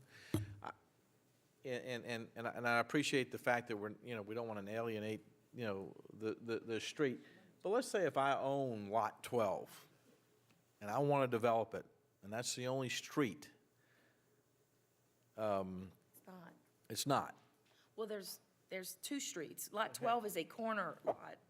As you- Okay, but, I mean, what if I only own this part of this? I mean, how is Lot 12, how are these lots broken up commercially? Well, How many owners? I didn't. One re- owner, 2 owners? I didn't research that for the purposes of this, Councilman Denopoulos, because I'm just dealing with the lease The of lease. Gordon Street. But, I mean, I'd have to get that information from planning and get back with you. But I believe that the property, if you could show one of the other slides, I believe that property is currently developed and being used. So that would be Lot 12, I believe, right there, with the building on it. I think it's zoned commercial. I don't know what business is located there. This is Lot 12? No, the street below the trailers. I don't know where you're talking about here. Do you want me to get? I'm lost on this map. Okay, the street is in the center of the slide, so to Okay. speak, okay? Gordon Street. Part of it is improved, the other part has trailers, residential trailers located on it. That's Gordon right there? That's Gordon right there, yes, sir. Okay, and who owns all that residential, I mean, all those? Those are the lots, the paper lots that were just shown in the previous slide. Those are, Who owns all these lots Different owners. Okay. They're. They can still access Gordon Street if they Well, wanted to, even that's even correct. though it's Yeah. leased? Yeah, because that's why we can't alienate it, because, you know, Okay. the lease, I mean, it's a lease, but, you know, if someone went in to develop it, they would have to be allowed to have frontage on an improved street right away, which part of Gordon is improved, right? But your lease says that they can actually park trailers on this lease. Well, they're That's what parked your on lease- there, right there. Right. Right. Okay, well, But the other side of where they're parked, it's a, Yes. I'm telling you. the question I'm saying is that, are we landlocking any of these landowners at all no, for future developments of their property? No. That's all, that really is the question. no, we are not. Okay. We are not. That's what I'm trying, I haven't visited the site, so I can't actually see what's going on with Shame, the streets. shame. We've all seen it already. You been there already? Hence sure, the slides, definitely. You visit that trailer park Yes. as I Santa know- Claus I or what? didn't visit it, but I know where it is. Okay, thank you. Councilman Brannigan, you have the floor. Thank you, Madam Chairman. I just have one question about, I heard you say earlier that the person who is actually entering to the lease with us provided us with the appraisal. That's correct. Is that common that we allow the party to be in control of setting the price based on an appraisal? I mean, I'm not questioning the No, appraiser. she paid, we require the party who is entering into the lease with us to pay for the appraisal. But we give the party the names of 3 or more, you know, city-approved appraisers. Okay, 'cause In this case, it was Bush. I thought that's what I remembered. Yes. And when I heard you earlier say that she provided us with an appraisal, I wanted to make certain that that was what the process was. Yes, she didn't do the appraisal. She just paid for the appraisal. Okay, and it was we give her a list of mutually agreed upon appraisal, and she That's just. correct. And she chose and selected an appraiser from that list, yeah. Okay, great, thank you. Thank you. Hearing no other discussion, motion to approve by Councilman Carroll, second by Councilman DeFrancis. Please vote.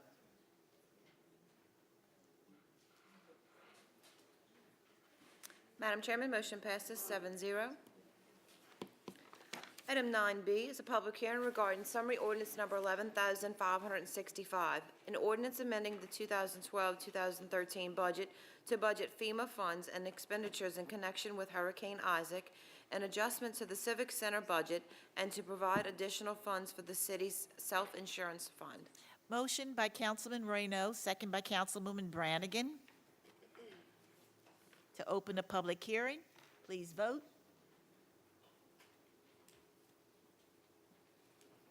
Madam Chairman, motion passes 7-0. We're now in a public hearing to discuss summary ordinance number 11,565.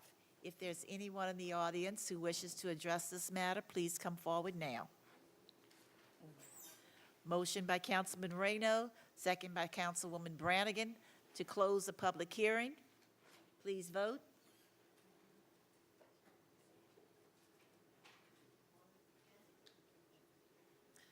Motion by Madam Chairman, motion passes 7-0.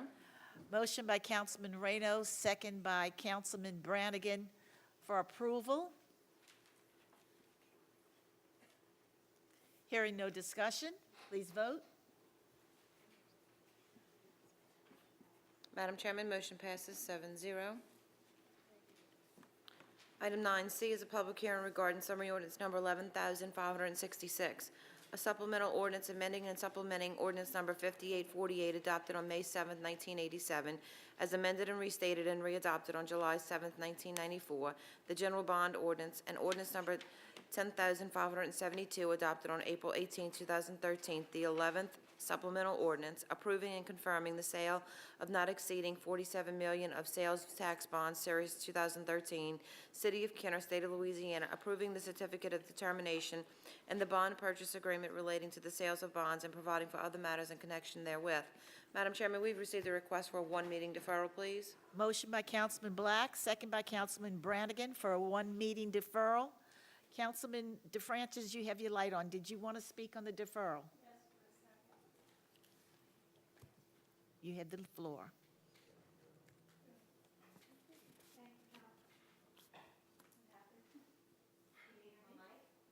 Let's see.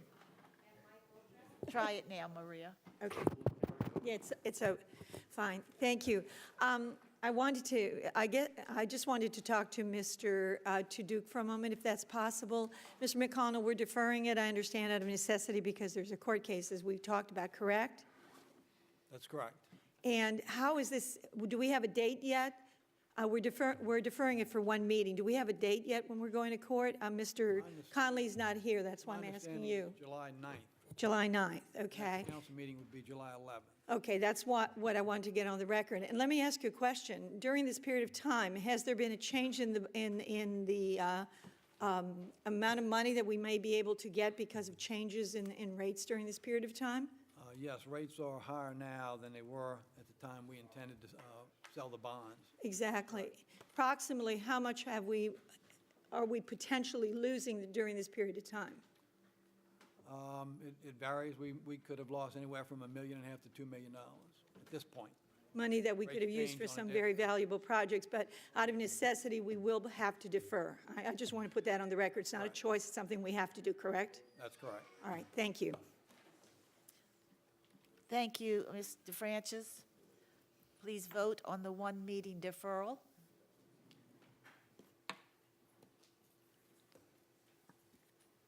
Madam Chairman, motion passes know, it's 7-0.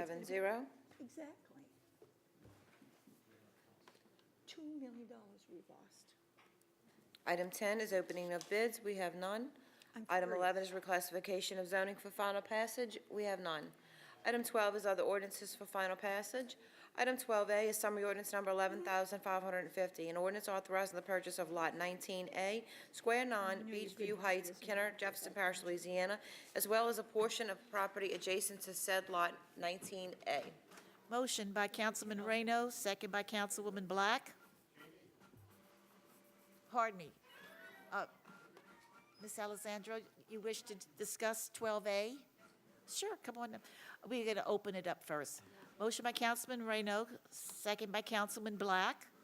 Councilman Reno, you had your light on first, and then I will relinquish it to Mr. Alessandro. You want to go just the opposite? Okay, name and address, you know the procedure. It's been a while. Stacy Alessandro, 3309 Chateau Boulevard, Kenner. I just had a couple of questions on this piece of property. I'm wondering, it sounds very familiar to me, the legal description, and I'm wondering if this is actually a piece of property that I used to own. And so if it is, I had a couple of questions. If not, then we're done. I was wondering, is this 4310 Florida? Okay. I used to own that piece of property. And my concern is just the way that this is written. It just seems like it's authorizing us to buy a lot 19A Square 9, as well as an adjacent piece of property, when in fact there's an improvement on this. There's a 6,000 square foot building on this property. And it's just the way that this is written. The general public, I don't think anybody, unless they knew or actually owned that property, would realize that we're actually buying a 6,000 square foot building, and if it's also what I used to own, it's a double lot. And I had sold this, and I was recently contacted by the bank that had repossessed it from the people that I had sold it to see if I was interested in buying it again. And then while I was there, I was told that the Hispanic Resource Center may be interested in moving into that building. And so I was just wondering, now that I know that it is that piece of property, are we quadrupling the size of the Hispanic Resource Center? Well, Because I feel like that is a duplication of services already. I'm going to let Mr. Reno answer your question. I won't deduct any time. That's why I wanted you to make your presentation first. But yes, it is the site of the Hispanic Center. Okay. So, Mr. Reno? Thank you, Madam President. Actually, I think your questions are all going to be answered. If I can get Ms. Terrell up so that she can explain the services that are provided by the Hispanic Resource Center. I think that'll answer a lot of your questions. Would I be able to maybe sit down, and if I have another question, could I come back up? Of course. Okay. Are you still interested in buying it? Okay.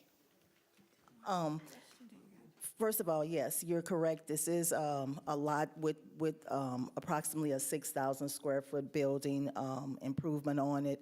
Our intentions are to use that building for the Hispanic Resource Center if the sale is successful. In my opinion, we won't be quadrupling the size of the Hispanic Resource Center. It's much larger than what they have right now. And if anyone's familiar with the programs and services that we have at that center and the congestion that's on the street on a daily basis, you recognize the need to make this investment on behalf of that facility and in the best interest of the city. Our present facility has insufficient parking. Our programs are growing every day because, staff does an excellent job. And so our plans are, if successful, to purchase this building, and we'll decide what to do with the existing land and building that we have now. But it would be a replacement, not in addition to. And Ms. Terrell, the current Hispanic Resource Center is operated out of 2 trailers. That Exactly. every time that I've been there, there's been problems with those trailers. Exactly. They're shifting and they're tilting, and I've received High maintenance. numerous calls from constituents in that area that when they have something, that they're taking up all the street and they don't have adequate parking and all. And that's why we originally had talked about, looking into this building. But, I don't know if you have these statistics with you, but I had requested them. Back to school health fair, you had 240 people that participated in that. Your citizenship workshop, there were 48 people. New Orleans Habitat for Humanity, affordable housing for these people, 48 participants. And I'm looking down the list, job fairs, where you had over 63 people that have participated. And these are multiple. Those are special events, in addition to the day-to-day, services and citizens that come through into the center, which exceeds 75 easy. Right. Every day. Yeah, and I know that. I just wanted to, so the building, the existing building that we have now, which is really a trailer on a lot, a shelled lot, Insufficient. Yeah, we've outgrown that. So, this came about, and I want to thank you for your efforts in, putting it together. I also want to thank Councilman DeFrances, because she kind of helped find the money here that I didn't know that was there, for this. Good. So thank you. Okay. And that they've been there for 10 years. Does that Does that satisfy your question? answer your questions? Well, I understand now that it is the building that I was wondering if it was. I really wasn't sure, and I thought it sounded familiar, and based on what had transpired, I figured there was a really good chance that it was. But I'm just opposed in general to this Hispanic Resource Center. I feel like it's a duplication of services that are already provided on the parish level. And it's for a very specific, it's geared to a specific part of the population based on their ethnicity, and I feel like that is inherently unfair. I don't see why one segment of the population gets special treatment based on their heritage. We don't, as far as I know, the city doesn't fund anything for anybody else based on their race or their ethnicity. Why does one particular group? I mean, why couldn't the Hispanic Chamber of Commerce sponsor this? Why couldn't the business leaders get together? I mean, these are people, some of these are illegal aliens or non-citizens coming there, looking for services. There's people there, they tell them how to get on food stamps, welfare, and there's already programs out there. You can go to the Jefferson Parish level and apply for all of these services. Why do we have to have a special place for them to go for this? I just don't agree with it. Okay. And I don't agree with quadrupling the size of it. Okay. Thank you for your comments. I think that you're opening up a can of worms there that may have discussions later on. And I'm certainly not going to comment on the fact that everybody there doesn't speak English, and they do speak Spanish there, and it affords them a lot of information that they ordinarily would not have had. And looking at the world today, that's what America's all about. So that said, a lot of people will agree with you. I'm sure of that, but I'm just trying to make it a little bit more simplified to give you a little bit of explanation. Councilwoman DeFrancis.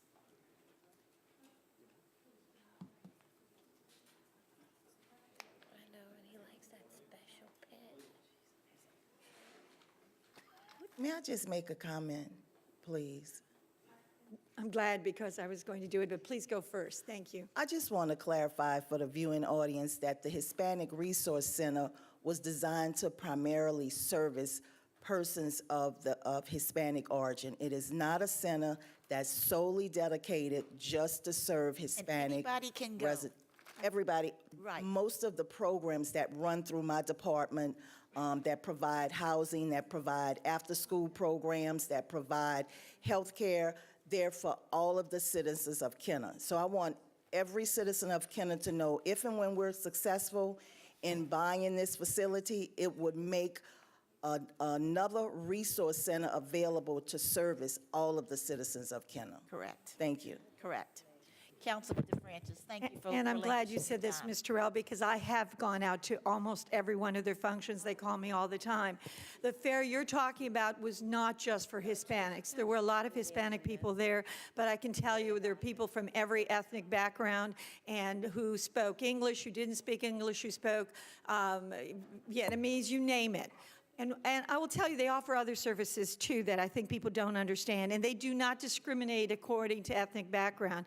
They tutor our children after school. They tutor the children that many times could not go anywhere else, especially from the neighborhood, whether they're black, white, green, or purple.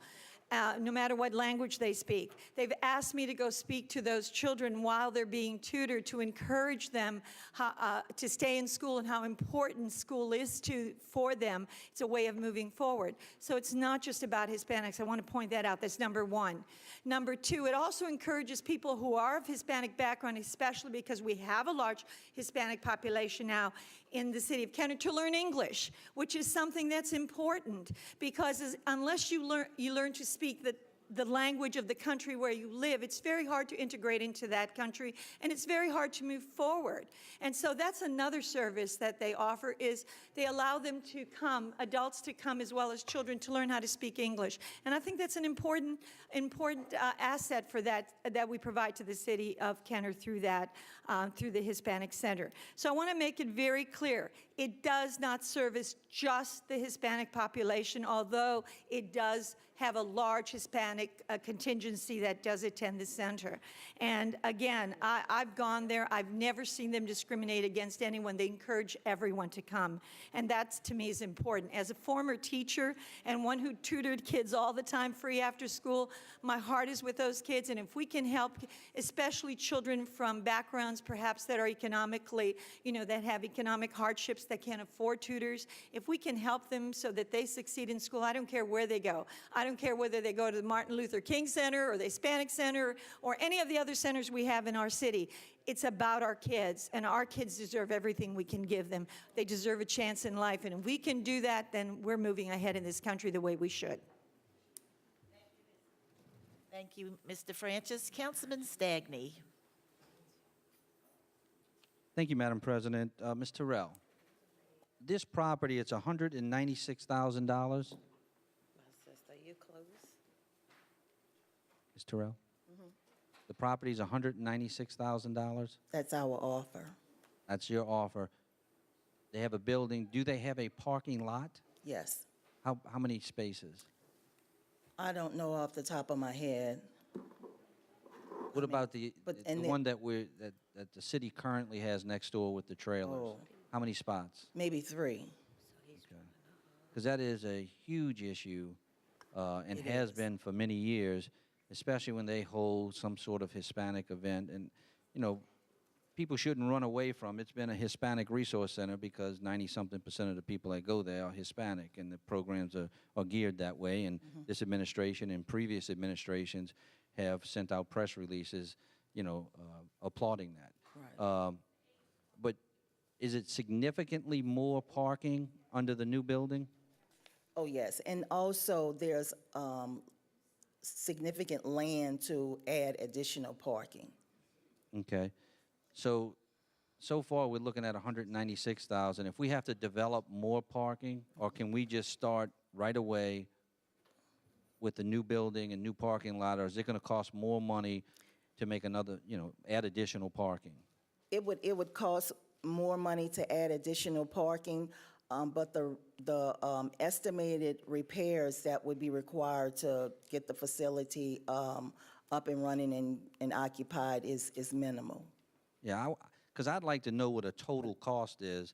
The Public Works building in South Kenner, it started off low and just kept building and building and building, and it's significant, the amount of money we put into the building. I'd like to know, up front, whether it's 196,000 or 500,000. I mean, that's important to know. Do you have a price as to what it would cost to have the building occupied? I just have estimates. I just have rough estimates from our code enforcement inspectors that have been out there.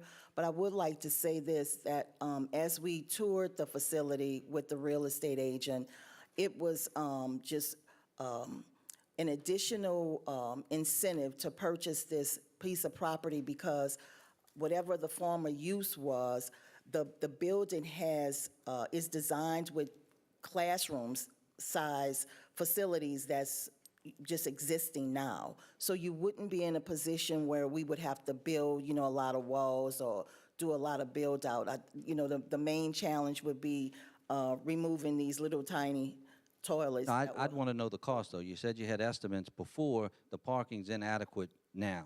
I mean, Mr. Reno has said that. Anybody who's been out there in the past can see that. What is going to be the cost to have this building occupied and operational? The building and the park? Are you asking me about the parking and the building, or just the building? How much is it going to cost to have it operational and occupied? Based where on the we're estimates that conducting I've the programs that received. we conduct out of that building, and Hispanic residents come into the resource center. I've received rough estimates from the code enforcement department that the repairs internally could be approximately 25 to 30,000. Okay. In addition to this price that we have now, the offer of 196. Right. All right. Thank you very much. You're welcome.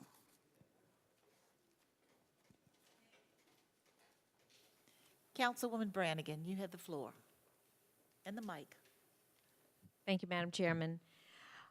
I'm going to be as sensitive to this as I can, and I don't want Ms. Alessandra to feel at all that her comments were inappropriate. She was expressing something that I think, and I don't, gosh, I'm trying to choose my words so carefully.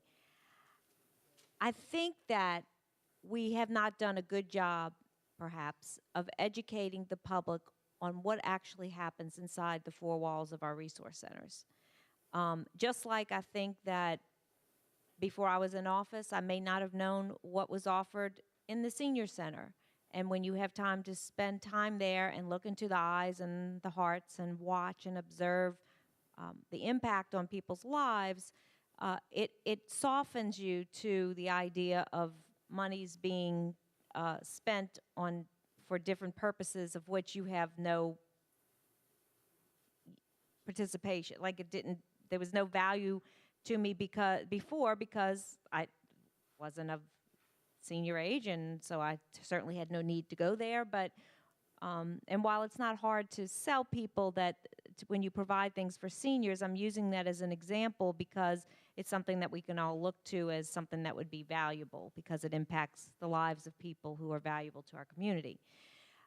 I think there's been a stigma attached to programs that give things away to communities that perhaps people feel like their monies aren't being spent well and that people shouldn't have the right to certain things. And so we all have those debates, and they're all ongoing. But in this situation, because I know Miss Alessandra, and I know some of the work that she has done with children, that I think that it may be that you haven't witnessed some of the things that happen within that center, and you would be a fabulous person to have to work with children there, because I know your work, I know what you've done, and I know what your passion has been. So I want to say, let's get beyond that. There's certain things that happen and certain things that we offer and certain things that the government offers in general that filter through us as a community, through whether it's CD monies or programs that we lobby for, because heck, if they're giving away money for certain things, we may as well bring it to our city and have it for our citizens. But I think the Hispanic Center is even bigger than that. And I'm going to go back to something I said before. My grandfather came over here as an Italian immigrant, and at a time when it wasn't cool to be Italian, because I think it's totally cool to be Italian now. He was ostracized somewhat in his community, and people have a tendency to live within their communities. I'm not going crazy. There's a fly here that is aggravating me. People have a tendency to live within their communities of their origin because it's comfortable and familiar, and when we offer programs to mainstream those people, when we force them into becoming mainstream USA, I think that's when they become more successful. So thank God there were things that my grandfather did, and other families like his, because I think we all have our own stories as to that they mainstream themselves and instead of staying within their communities and gain some level of success and acceptance within a community. And over the years, it's evolved so that we don't have the same challenges, myself or my family, but this first generation of Hispanic people who have populated our community do. And believe me, not all those Italians were good people, and a lot of those Italians were very wonderful people who have made great contributions to our community, and I think you could look to any community and make those same remarks. So what I'm saying is, a lot of times we make comments because of our limited knowledge of what is going on, or what we hear, or what we understand something to be. And I think that if you knew more about what happens within those four walls, you may be softened to what our mission is there. So, and maybe not everything is exactly the way we want it. Maybe there are things that would still turn your stomach if you knew what happens, and we all know what those types of giveaways and government stuff, we all have those conversations. We can't shy away from us having an opinion about that. But I think that there's something a lot bigger and better going on there than this community realizes. So I, though, will tell you that whenever we take on a new building, I always just worry about the upkeep and what it would take to bring it to a place where it's useful to us, and insurances and, the hurricane seasons and roofs and all of those things which we have to be concerned about. So if there's any reservation on my behalf, it's because of the cost, because of the responsibility, because of the liability of what we're taking on, more than what its purpose is. So that would be the only reservations that I would express at this time. I mean, my dream, I have a dream too, is that we could house all of these resource centers under one roof, and have and offer not have a duplication of efforts, that we could offer the same things to all different walks of our community. But the fact of the matter is that resource centers are first put in certain parts of the community where we can get money to buy them and pay for them, because that we qualify based on the demographics as to where they're located. And secondly, people who need resource centers, it's because they have a limited amount of resources available to them to get to those places.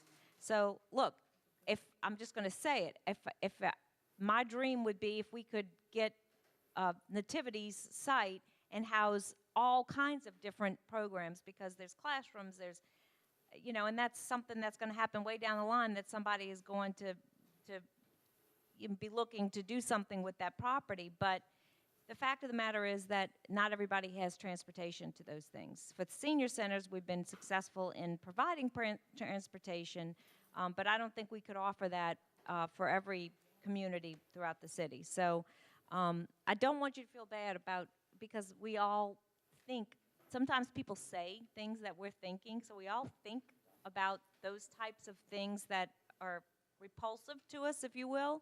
But I think that if there's bigger and better things happening than you're aware if you think that that's all that's going on there. So anyway, we have the money for it. I know the need is there. My only reservations is, what is it going to cost? And what is it going to cost for us to continue to maintain it, and in the event of any event that comes along that does damage to it? So those are always the questions in my heart with these types of projects. Thank you. Thank you, Ms. Brannigan, I think. Councilman, would you turn off your cue, please, Ms. Brannigan, so I can advance to Councilman Denopoulos? There you go. Thank you, Madam Chair. Just to, so the public understands, and these account numbers have actually come over for the several years and several administrations where the administration, this council actually has budgeted money for this resource center. So this is coming out of 3 or 4 different accounts over, what, 5, 6 years past? And years ago, we looked at the need to have to do something with this resource center, because the one thing as a councilman, I don't want to put money into something then all of a sudden it's not used. I can tell you this facility will be used, and that's a plus. And we can never ever get away from our sense of community and acknowledging that we have a sense of community. And that's why we have a senior center. It addresses the seniors. I mean, we have a tremendous recreation department, and that keys on our kids in our city. The food bank. The food bank that we employ people to run, that's for the struggling people in our society, okay, and for the lower income. That's for those people that are struggling right now. So this is no different. This resource center, it's just a segment of our society that we're just addressing. And once again, anybody can go to and receive those resources. And from a business standpoint, I mean, we're buying this building at $32 a square foot. It's a steal. I mean, it is an absolute steal. I mean, where can you buy a building for $32 a square foot? So if anything, you can flip it and make some money on this thing. So, I mean, not that we want to do that. Don't tell them that. But, I mean, just from a business standpoint, I think this building is an absolute steal, I mean, for the money. And and I hope we get it, And you know what? We're doing this at Wentwood Gym. We renovated Wentwood Gym with community block grant money, and what we're housing is the boxing program there, which, Kenner years ago was known for its boxing program. And we're housing a boxing program. And what we're going to do there right now, we're putting a senior center there, okay? Because, another center so that we can address that area of our city so they can come for those resources. So, And once again, this is money that's not coming out of any of our budgets to fix streets and sidewalks. This is money that's been set aside year after year after year to be able to address that issue. Because since that center opened up over there in District 3, it's been utilized, and the facility there just doesn't help with the function of satisfying all the people that do use that facility. So I'm going to be voting for this. Thank you. Thank you, Councilman Denopoulos. Councilman Moreno, to close. Thank you, Madam President. I just want to clear up a few things that's been discussed up here. First of all, Duke, the money that we have is in several accounts, and there's still additional money that we have, and this money's been saved up over the years from different, From different capital budgets. capital budgets. Past. And our total available for this project is what? I think there's like another 30 or 40,000 that's available, Okay. over and above what we're spending here. Do you have any idea what we're spending right now on maintenance for the 2 trailers that currently house the Hispanic Resource Center? I don't have that with me. Okay. But would you say that we're spending money on maintenance? Oh, absolutely. Absolutely. Okay, and this is a newer building. Also, I viewed this building prior to the city making an offer to the bank on this repossessed property. And this building is set up, like Ms. Terrell said, all the little rooms and classrooms or whatever you want to call it are all there. So it's not going to take a whole lot to convert this. The building in the back of it has a mezzanine. And that mezzanine, because this building is so tall, can be extended all the way to the front, which will add about another 3,000 square feet to this building. So this building has a lot of room for growth. The existing 2 trailers and the lot that those trailers are on, this building has 60 feet of property on the side of it, which could be turned into a parking lot. We could sell the lot next door if we don't need it for parking, and also get rid of the trailers, which will generate additional funds to be able to maintain this building for a long, long time, plus pay for the parking lot. So it'll eliminate the complaints that my district office gets in parking, in, you know, the services that this resource center provides. Our government, we have a food bank, as Councilman DeNapolis said. You know, we're here to help people move up that ladder and also help society and our community. And so I don't necessarily agree with some of the comments that have been made, but, you know, this is a good deal for the city. This is a good deal for the Hispanic Resource Center. It's servicing a lot of people, and I'm going to ask everybody to vote for this. Thank you. Madam Chairman, we have an amendment before you send it to a vote, Yes. please. At the request of the legal department, we would like to amend the legislation to add a section 3 to read that the purchase of the said property shall be contingent upon the terms of the offer to purchase attached hereto, including the need for a current appraisal. Okay, Councilman Reynos, you want to make a motion on that amendment? Second by Councilwoman Black. Please vote on the amendment. Does everybody understand the amendment? Or does someone have, pardon me, we have some discussion. Councilman Stagney, on the amendment, please.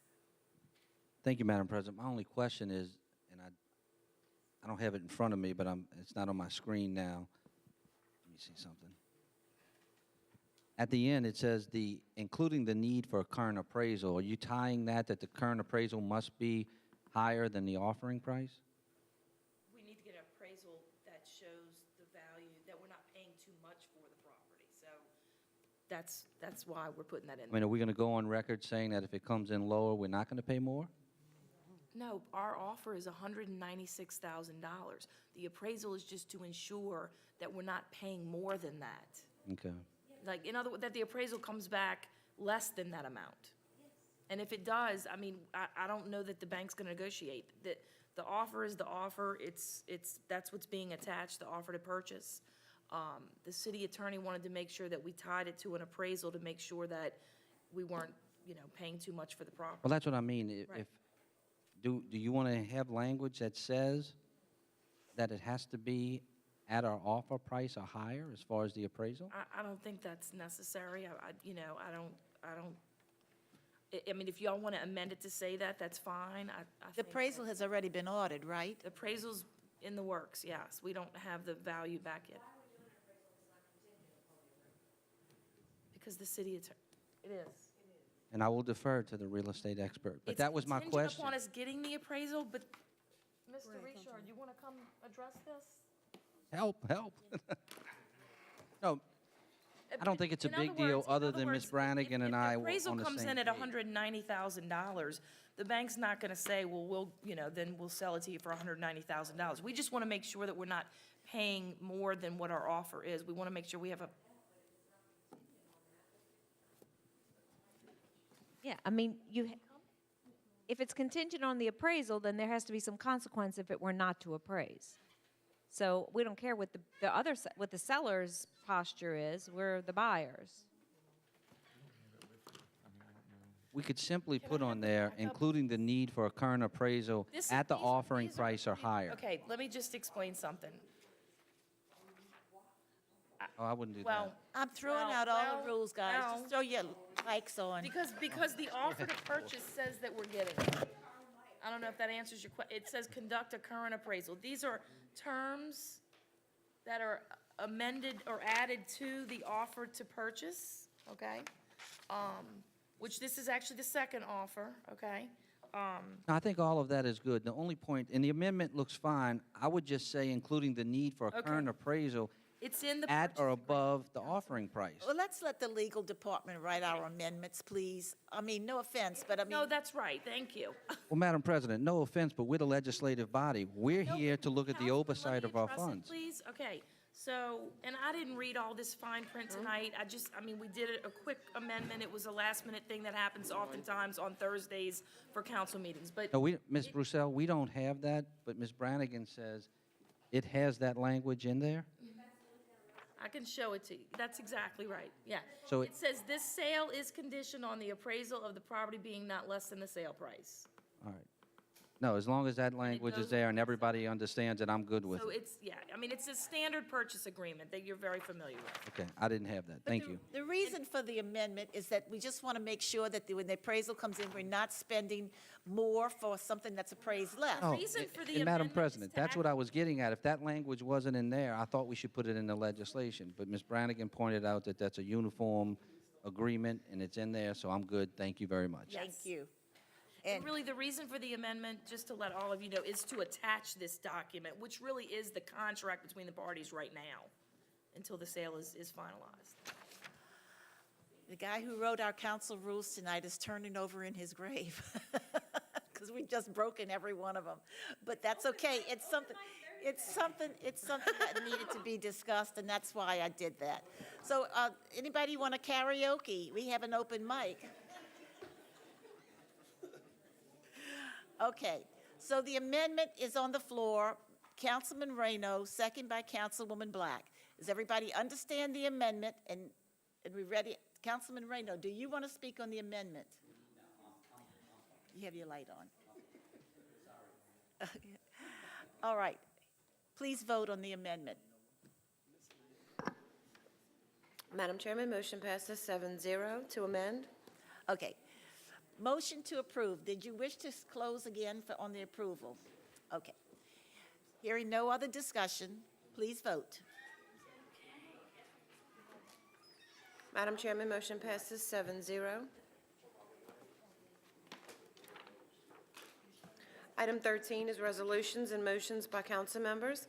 Item 13A is a resolution authorizing the council for the city of Kenner to hold a public hearing on June 20th, 2013, to allow the citizens of Kenner the opportunity to comment on the Kenner Police Department application to the United States Department of Justice Edward Byrne Memorial Justice Assistance Grant Program, fiscal year 2013, local solicitation of $17,427 for the police officer overtime for law enforcement activities and criminal investigations. Motion by Councilman Stagney, second by Councilwoman DeFrancis. Councilman DeFrancis, did you wish to speak? Well, his light wasn't on to speak. Did you want to speak, Stagney? Excuse me. Councilman Stagney opened it. I'm going to give the floor to Councilman Stagney. Thank you, Madam President. Chief, tell us an idea. This is for overtime. What you guys did to get the 17,000. This is just kind of an ongoing grant that we've applied for and received over the years. It's just that the numbers have been reduced quite a bit over the years through the Byrne grant through the Department of Justice. And it's for select overtime in problem areas that we may have, whether it's narcotics, whether it's a burglary issue we may have. It's select overtime. And this is geared just overtime for officers on the street. For police officers and detectives, correct. And I guess since I've been here, I think you've gotten this every year? Yeah, we've, this Since Byrne 06? grant used to, the numbers used to be a lot higher years ago. It's slowly but surely fading away, and this may be, I don't know what we got last year, but I'm certain that it was more than this. Thank you, Chief. Sure. Thank you, Councilman Stagney. Councilwoman DeFrancis. Thank you, Council President. Actually, I was going to ask the chief to please let people know exactly what this is about, so thank you, Chief. But again, I appreciate the fact that we're going after every dollar we can, because it is, this is one of the safest communities. My mother, who's quite elderly, is always afraid of, problems in neighborhoods, and I always tell her, I don't care what time, if I have to go on an errand, no matter what time of night or day, I always feel safe in Kenner because of the protection we have. So I'm so glad that, we're going after these grants whenever possible. Thank you. Thank you, Mr. Francis. Hearing no other discussion, please vote.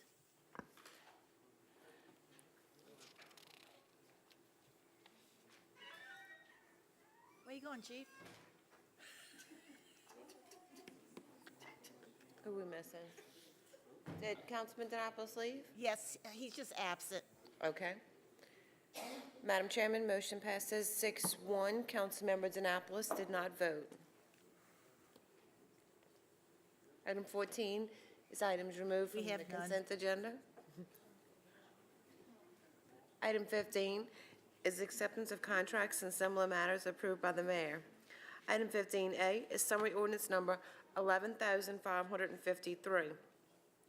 An ordinance accepting the responsive bid received from Silver Screen Rentals in the amount of $9,585.52 for the purchase of 14 10x10 pop-up tents to be used at special events in accordance with telephone bid number T13-2044 for the Kenner Department of Parks and Recreation. Motion by Councilman Carroll, second by Councilman Reno. Councilman Carroll, did you wish to speak? Thank you, Madam President. And Mr. Maricoli, if you can just step to the mic, please, sir. First, I want to say that, at the last meeting, there was a gentleman came up and expressed concerns about the costs for the tents. And as someone who have requested the Recreation Department to use tents for many events, we understand that we're not talking about the Walmart-type tents. We're talking about tents that can sustain a certain wind. I don't know what that would be, weather, and all other sorts of things. So these aren't cheap tents, and there's a great need from one end of the city to the next for the tent. So I think it is validated to spend for quality to ensure that we get quality tents. The ones that we've had in the past have lasted for a long time. And Mr. Maricoli, the older tents, which last year I know were damaged, and I'm not sure, were we getting them repaired?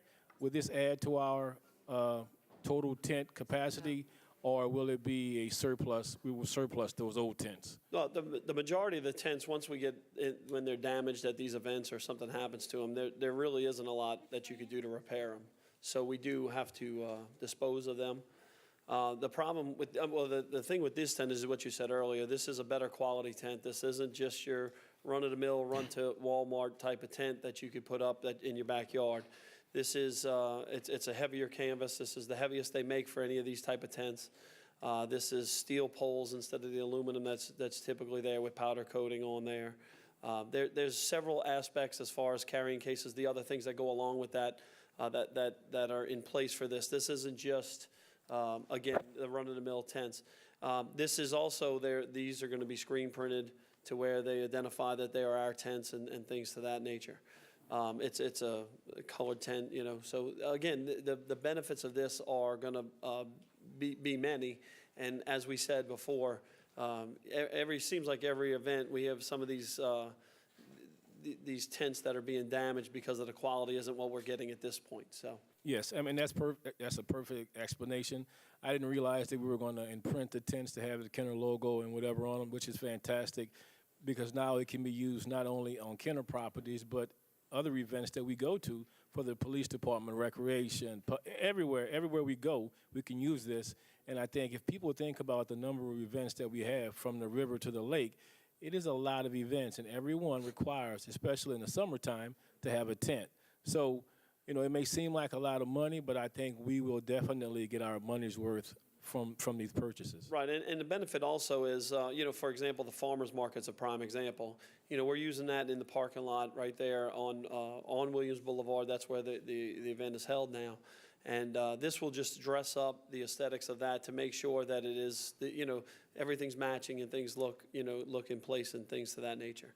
This is really something that we're excited about. As you said, we have numerous events that we utilize these tents for, and we think that this is going to be a good addition to our inventory. Yeah, thank you. I will be in support of this. Thank you, Madam President. Thank you, Councilman Carroll, for that intense conversation.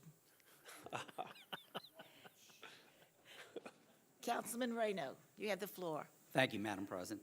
Mr. Marcoli, I also did a good bit of research on this, only because a comment was made that, that we could buy these things for $100. But after I looked at the specifications on these and actually went online myself and shopped, these are a much heavier, more commercial, industrial, whatever you want to call it, type of tent. Also, the tops on these tents are designed that you can take the top off, put it in a commercial grade washing machine and wash it and clean it up and bring it back. And, the design on the tent, the logo, the Kenner logo, and the city of Kenner on the tent, people will know that that's, a city tent. So, and to be quite honest with you, the prices that I found online, the cheapest price that I could find comparable with this tent was like $875 per tent. And that was with some screen printing, but they said that they would need to see this. The bags were extra. It was an additional $70 for the carrying case. So, thank you for... Correct, and I'm glad that you did bring up that we are able to take these off and have them cleaned, because one of the biggest problems we had in the past was that when something would happen, something would get on these tents, it really became, an eyesore at some of these events where you'd have a tent that was just, that you really couldn't put into the washer or clean it or any kind of way. These tents, if you put a pressure washer on them, something like that to clean them, it really doesn't hold up well. So these are, and they're also flame resistant, I guess. There's nothing that's totally, but this is also, again, another benefit of these tents, so. Thank you, sir. Please vote.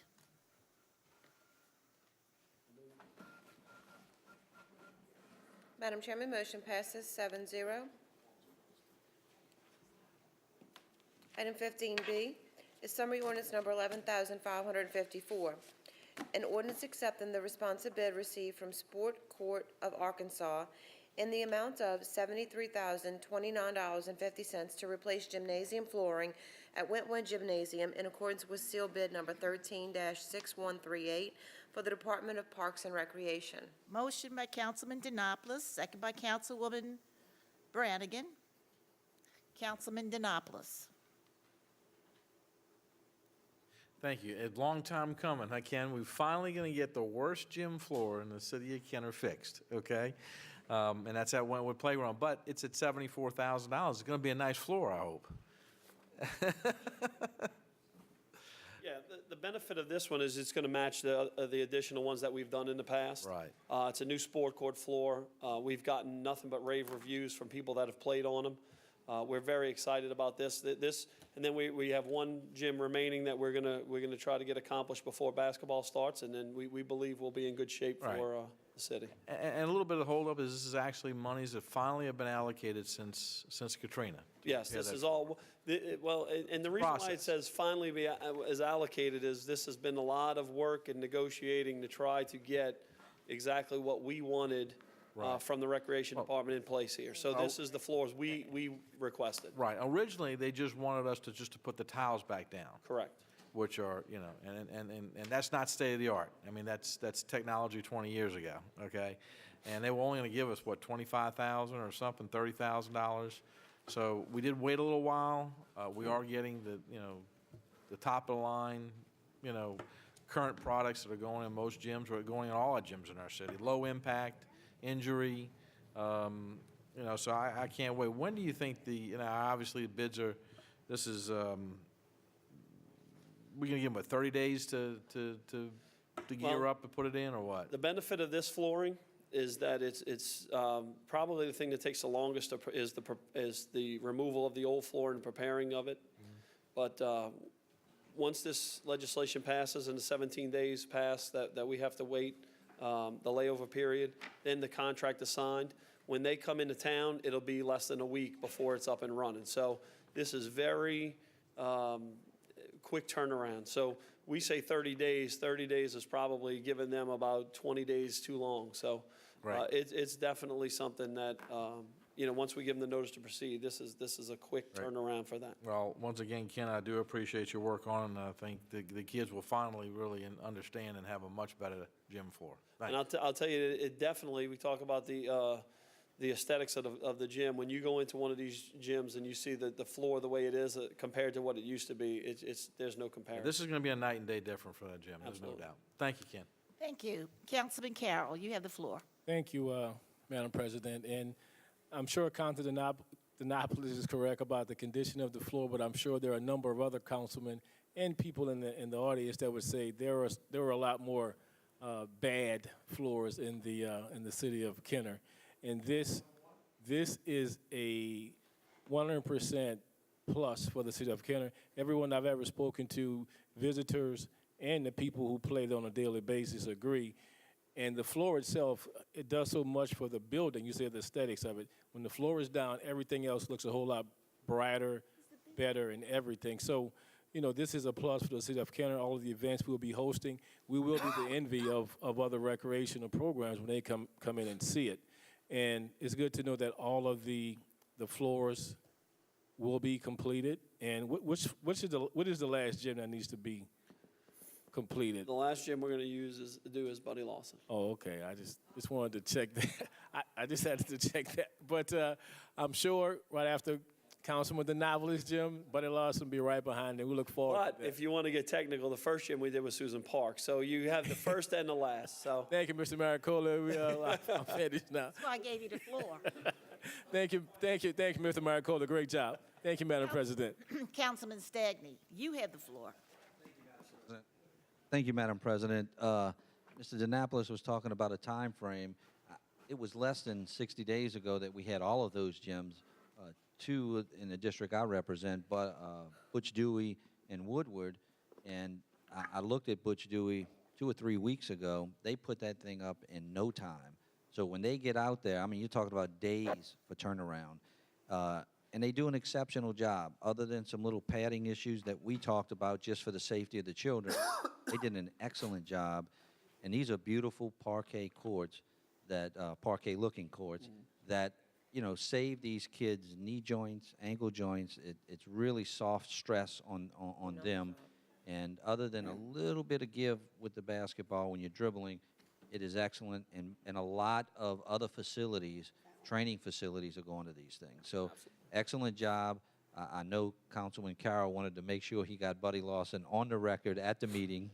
But I'm sure once you're ready to roll with that, that'll be up quickly. And you're saying that'll be done before basketball, before November of this year? that is absolutely the target, yes. Okay, well, great job. And look, I never go without saying, Wentwood, we talked about before, only had half the funding through FEMA, and I think because of Mr. Maricoli and definitely because of Mr. Gaffney, y'all have been able to find the funds to complete this job. So, thank you, Madam President. Thank you. Hearing no other discussion, please vote. Madam Chairman, motion passes 7-0. Item 15C is summary ordinance number 11,555, an ordinance accepting the responsive bid received for an annual contract to supply the city of Kenner with fuel and associated fuel monitoring system in accordance with seal bid number 13-6152 and an amount not to exceed $550,000 per year for the Department of Fleet Management. Motion by Councilwoman DeFrancis, second by Councilwoman Brannigan. I think we have an amendment to this. Yes, ma'am, we sure do. We need to amend the legislation to include Retief Oil and Fuel LLC as the vendor, along with the backup bid information. Okay. The amendment on the floor is motion by Councilwoman DeFrancis, second by Councilwoman Brannigan. You want to speak on the amendment, Councilwoman DeFrancis? I'm just going to mention that we had spoken with, that I had spoken with Mr. Venturell in the past, and I know that this is a great contract for the city of Kenner that we're working on with this company. And I remember when we went through a whole discussion last year on this particular company, so I'm very confident, very comfortable with it. Thank you. On the amendment, please vote. Madam Chairman, motion passes 7-0. On the legislation as a whole by Councilwoman DeFrancis, second by Councilman Brannigan. Please vote. Madam Chairman, motion passes 7-0. Item 15D is summary ordinance number 11,556. An ordinance accepting the responsive bid received from Acadian Plumbing and Drain LLC in the amount of $5,045 for the repair of plumbing under City Hall Building D in accordance with telephone bid number T13-2035 for the Department of Public Works. Motion by Councilman Stagney, second by Councilwoman Brannigan. Councilman Denopoulos. Did you wish to second it, or did you? No, I was just going to Okay. ask, Go ahead. get a question. Take the floor. How do you phone bid a plumbing project under a building? I mean, how do you phone bid that without somebody actually coming in and scoping it and looking at it? I'm just asking. I mean, huh? Anybody can answer that question? Good question.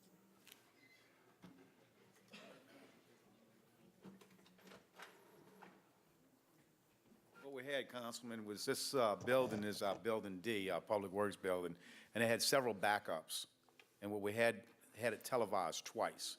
We did one repair on the outside of the building where they had a little problems backing up. Televised it again, and there's a sag in the sewer line properly about maybe 15, 20 feet underneath the building. So we have to go in there and take that out, rehang it.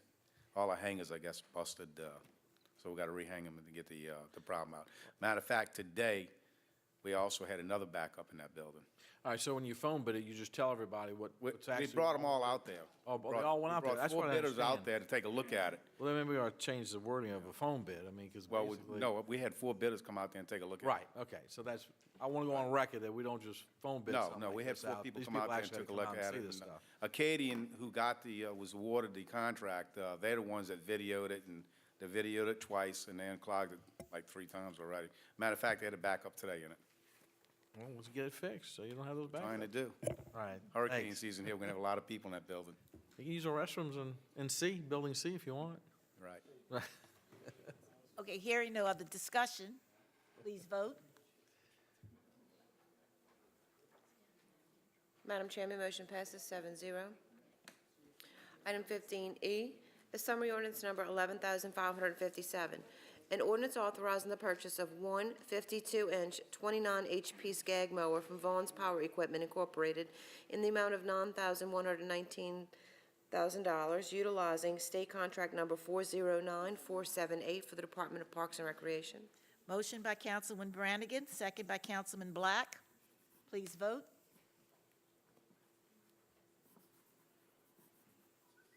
Motion passes 7-0. Item 15F is summary ordinance number 11,558. An ordinance authorizing accepting the lowest responsive bid received from the 3 Cs Properties Incorporated for an annual contract to supply batch of mud on an as-needed basis to be used at various facilities in accordance with seal bid number 13-6145 and an amount not to exceed $5,750 per year for the Department of Parks and Recreation. Motion by Councilman Carroll, second by Councilman Brannigan. Please vote. Madam Chairman, motion passes 7-0. Item 15G is summary ordinance number 11,559.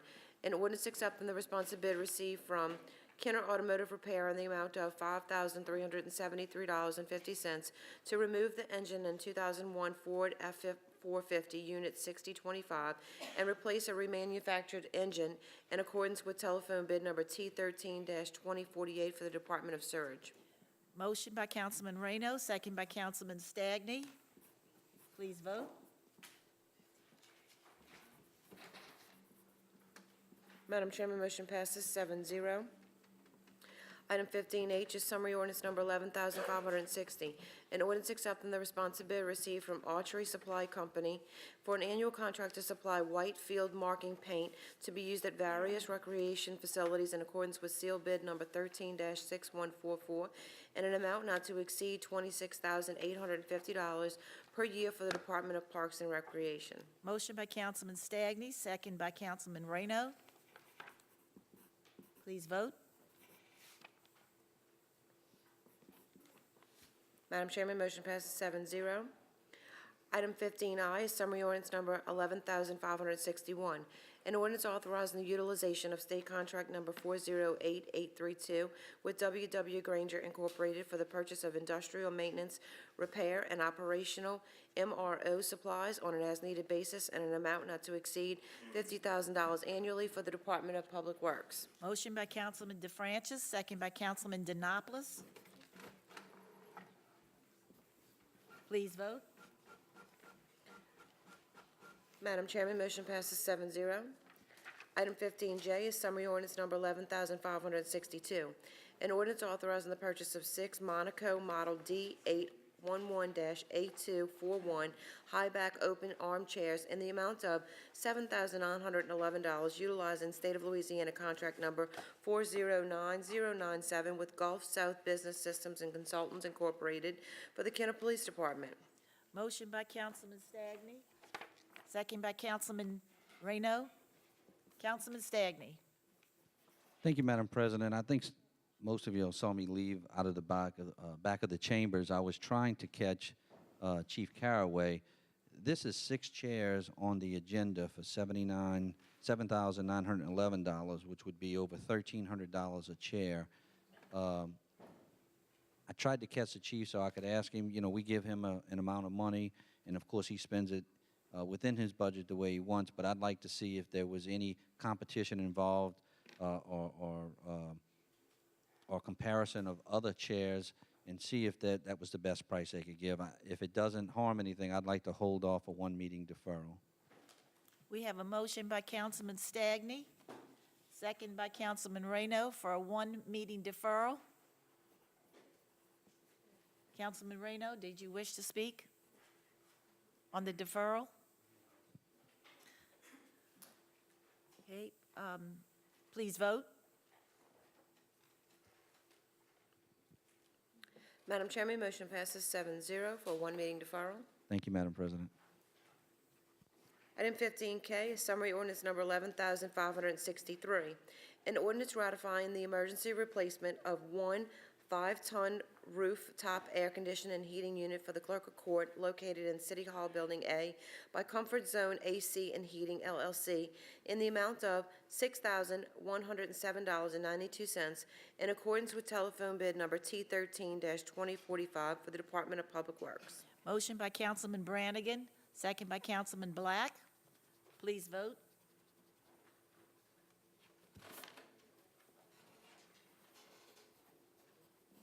Madam Chairman, motion passes 7-0.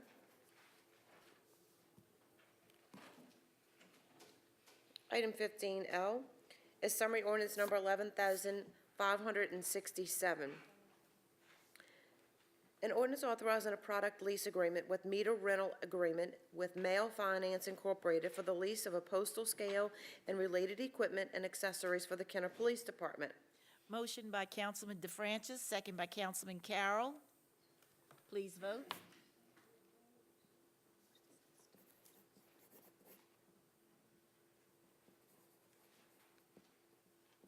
Madam Chairman, motion passes 7-0. Item 16 is ordinances and resolutions in summary for first reading. Item 16A is an ordinance approving the sale of a portion of ARPIT lots 141 and 164, Old Kenner Subdivision, Kenner, Jefferson Parish, Louisiana, as shown on the surveys performed by BFM Corporation LLC dated October 4, 2012, which said property is owned by the City of Kenner and portions of public right-of-way as follows: Worth Street extending from Illinois Central Railroad to Reverend Richard Wilson Drive, and George Street, Hollanday Street, and Centanny Lane extending from Reverend Richard Wilson Drive to the Mississippi River Levee, Old Kenner Subdivision, Kenner, Jefferson Parish, Louisiana, as shown on the surveys performed by BFM Corporation LLC dated September 21st, 2012, which said property is owned by the City of Kenner. Item 16B is an ordinance accepting the responsive bid received from Han Enterprises Incorporated in the amount of $7,816 to remove certain tot lot equipment and to furnish and install new equipment at the Wood Lake Tot Lot in accordance with letter bid number 13-1499 for the Department of Parks and Recreation.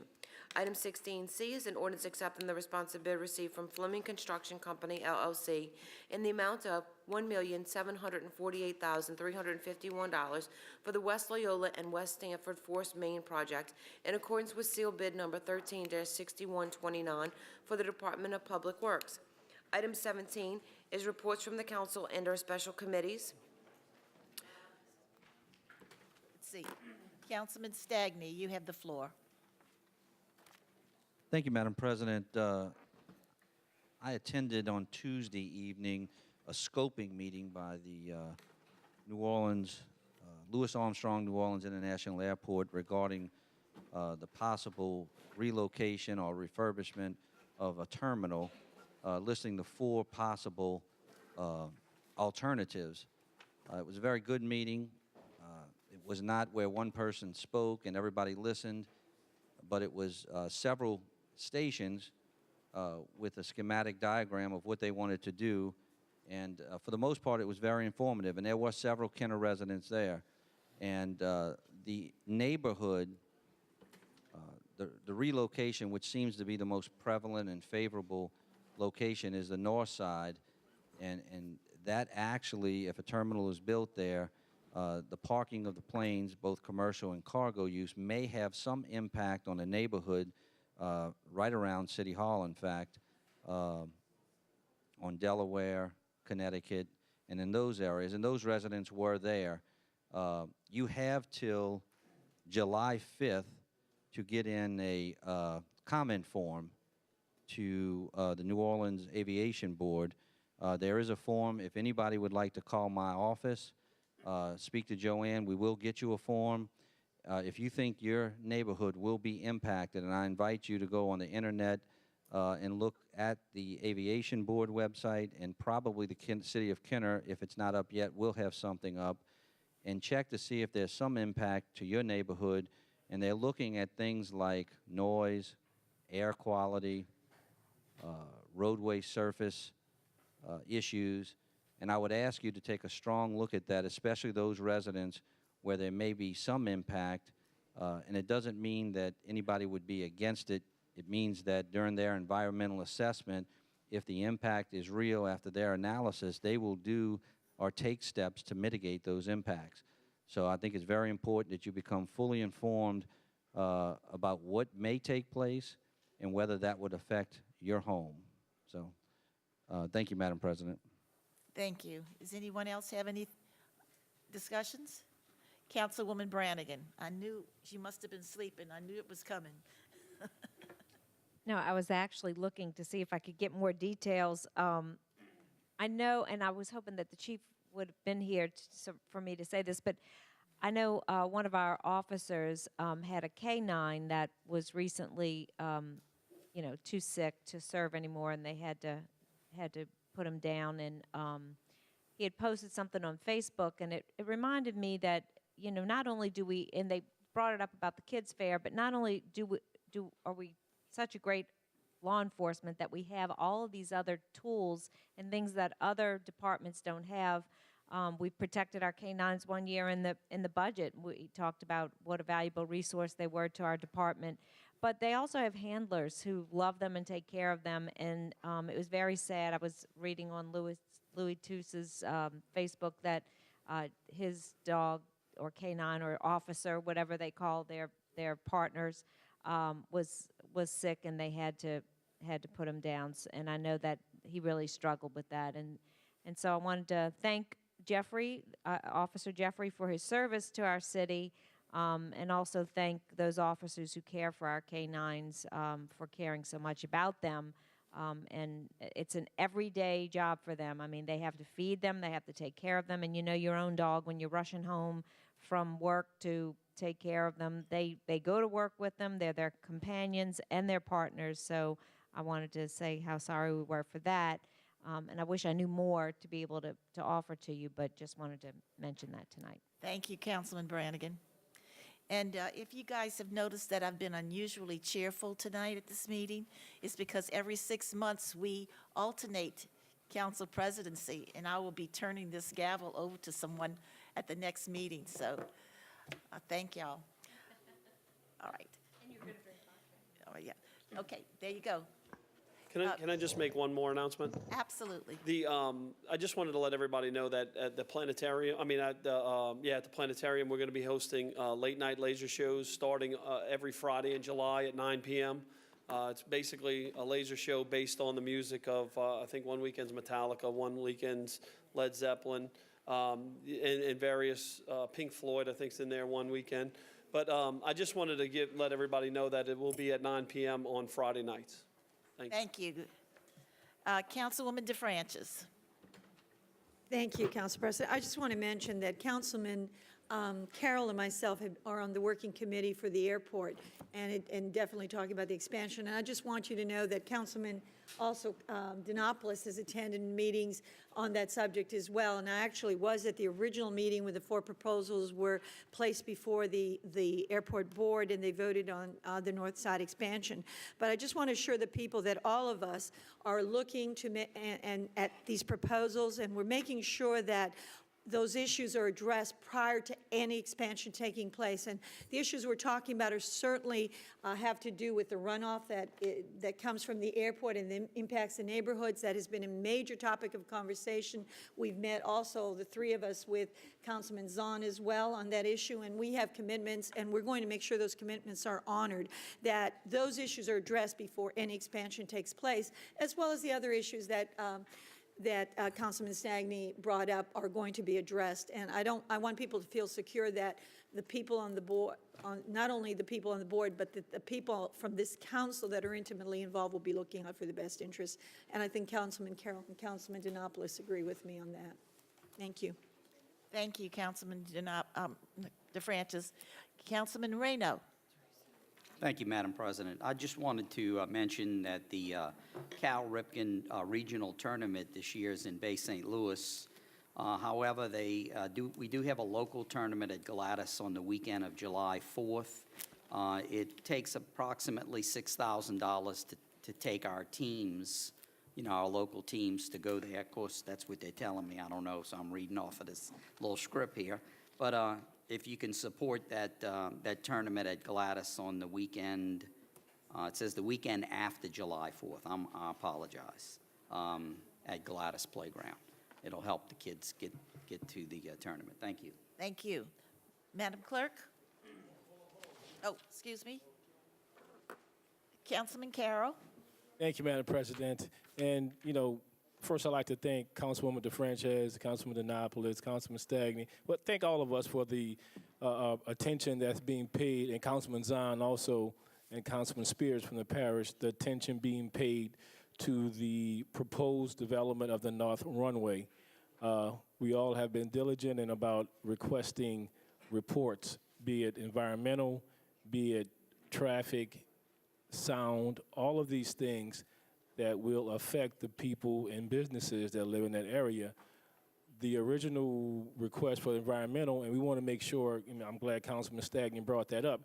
The environmental is environmental. You tend to think of water, green, but there are issues that relates to sound, traffic, that we also have to ensure are discussed, and buffers or whatever it needs to take to ensure the quality of life for the people that live in that area and the businesses. And like we all said, like Councilwoman DeFrancis said, we are going to the meetings on a monthly basis.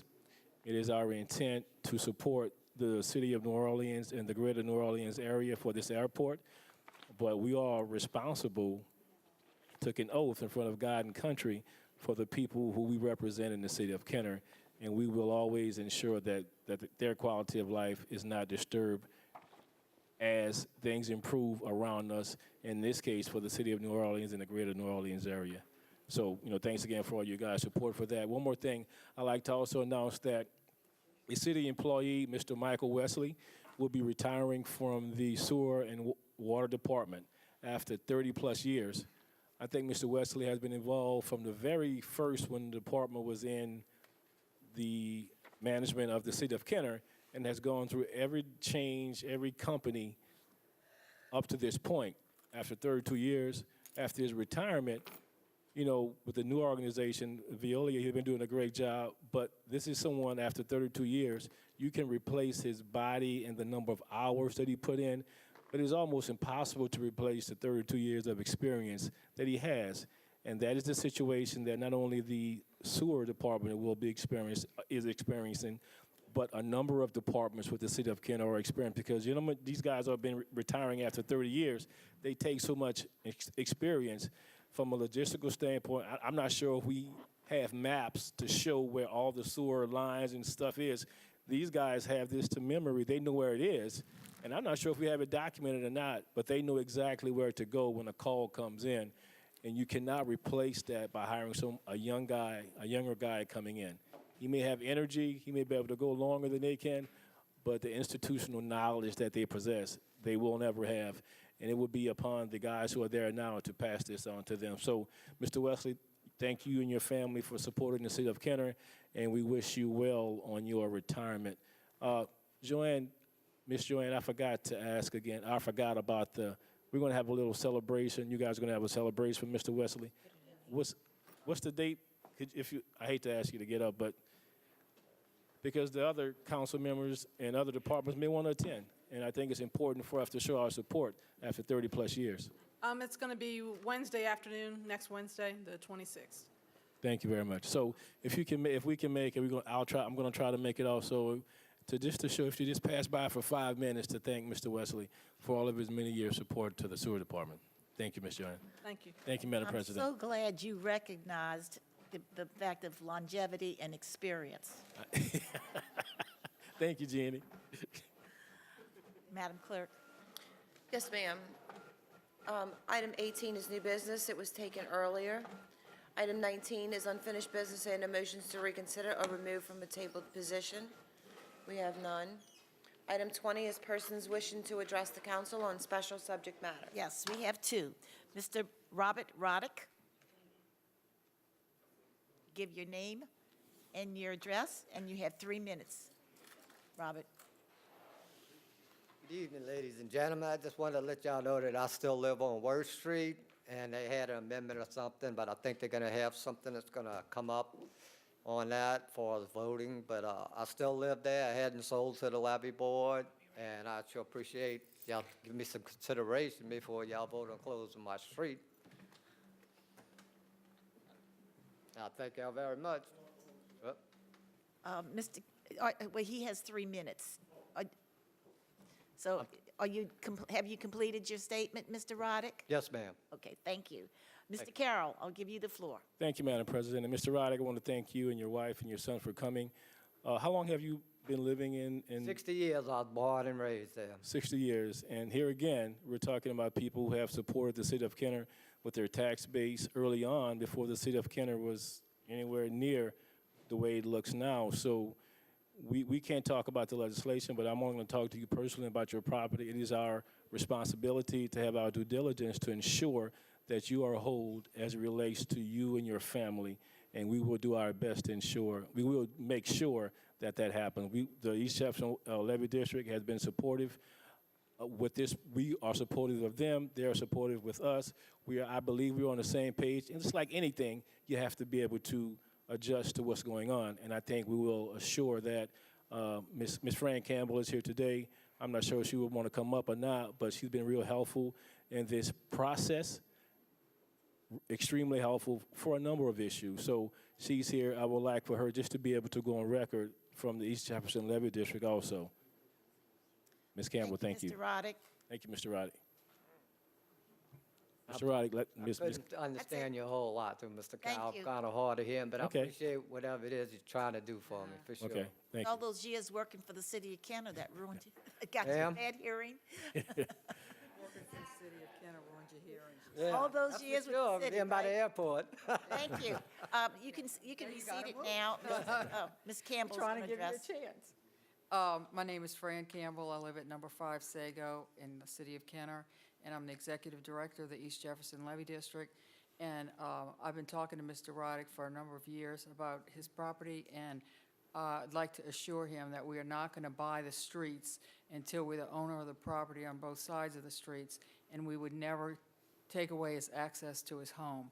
And, you know, I've talked to him earlier this week and told him that I'd like to negotiate with him and work it out such that he could, if we bought his property earlier than we actually needed to access his property, he could live there for a number of months, and, you know, we could make that part of the arrangement, that he could live there.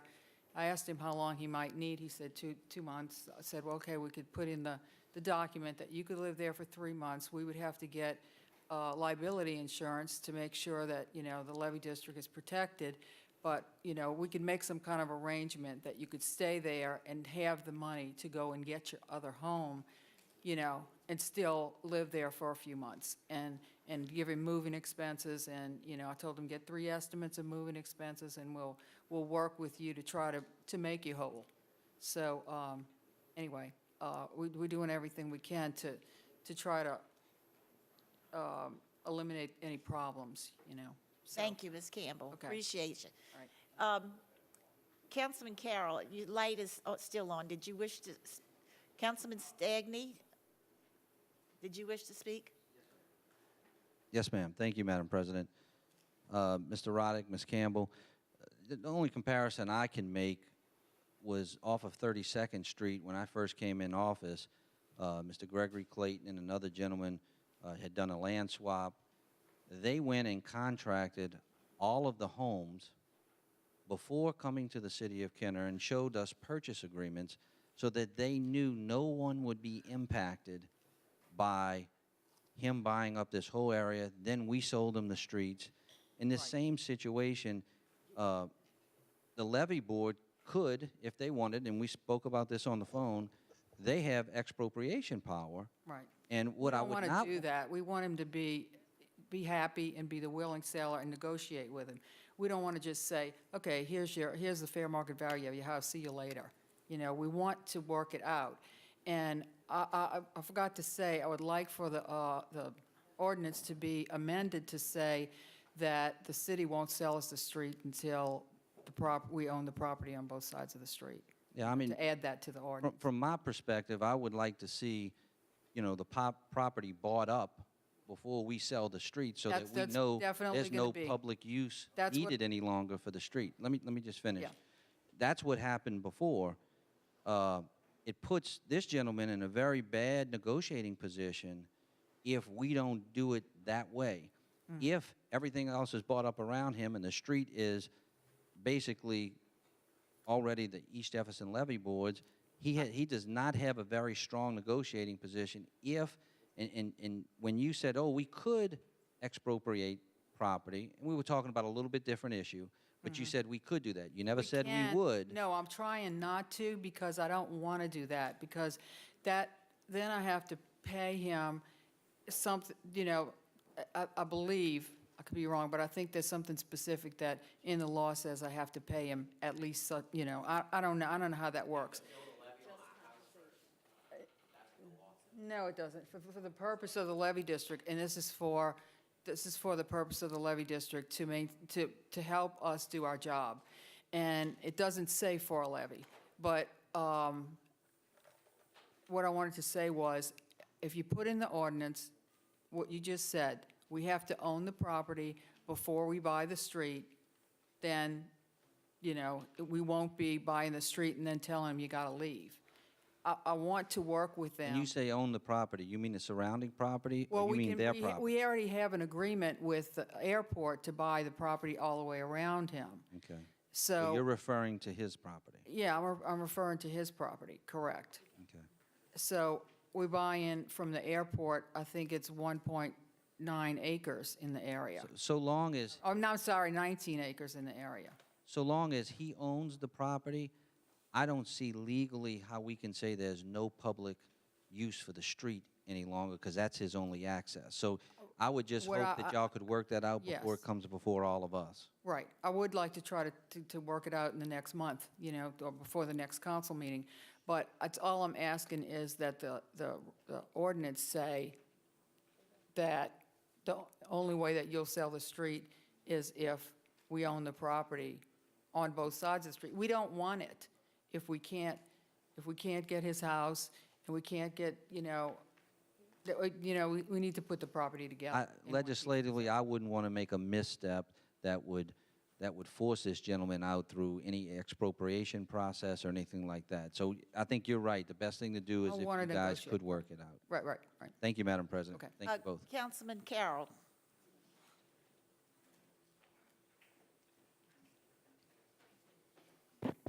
Thank you, Madam President. Right. And not to be redundant with what Councilman Stagney said, I didn't mention that Mr. Roddick and I and his wife did have a conversation about expropriation. I assured them that that is something that I could not support as being a council member as long as they chose to live there. So I have confidence that Ms. Campbell in the East Jefferson Levy District will be able to work this out, because there are two other properties involved in this that are not here today that has a dog in the fight, for lack of a better word also. So it is our responsibility to be the support for the citizens that have given their 60 years to the city. So I'm not an attorney. I don't even want to try to speak towards that. But hopefully, as we go further with this, both parties will be agreeable to the terms that are set before us. And as a city of Kenner, all these conditions and amendments will be put in place to ensure that we are looking out for the best interests of the people who are our taxpayers and tax base. Well, thank you. Ms. Campbell, I'm sure that you and Mr. Roddick may have something to want to speak after the meeting's over. We have someone else that's waiting to address the council, so. Well, me and Ms. Campbell's been talking, y'all received a letter, and that's true that we've been communicating over the phone a little bit, but I believe the way it works is they propose the amendment to bring to y'all. This ordinance. This ordinance, okay? Once you read that ordinance, on that ordinance it says nothing about me living there or the guy next door. It just says the city of Kenner. So, sure, y'all would vote to sell a street. Till I show up, I found out by accident. To me, I feel like she stabbed me in the back. She should have called me and said, Mr. Roddick, we're going to sell your street. I want to let you know up front just to talk to me. Let me know. But that didn't happen. I accidentally found out Monday is when I found out. We had no intent. Well, I think that we can let y'all discuss this at the back of the meeting. So we have other people waiting to speak, so if you all don't mind relinquishing the floor, I'll go ahead and let them, because your time has expired and her time has expired. Thank you. Thank you. Thank you, ma'am. It's not falling on deaf ears, Mr. Ma'am? Roddick. It's not falling on deaf ears. Maybe yours, but not ours. It falls on my death. What can I say? Thank you. Only Gina would say that. No pun intended, of course. Okay, thank you. Thank you, ma'am. very much. Thank y'all.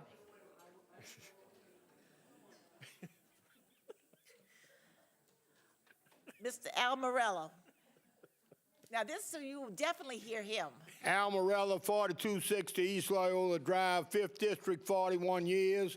I'm a very patient man, Jeannie. No problem. Let them people talk. I got some comments to make here, and I see the young lady from Viola Water, you all say Viola, yeah, I say Viola, is in the audience. I would like her to explain the nature of a job that was covered under 3 work orders, 40066, 67, and 69. Also, I would like the finance director here, Duke McConnell, to explain an expenditure of $855 to young general contractors. And all of this took place in July of last year. Okay? Now,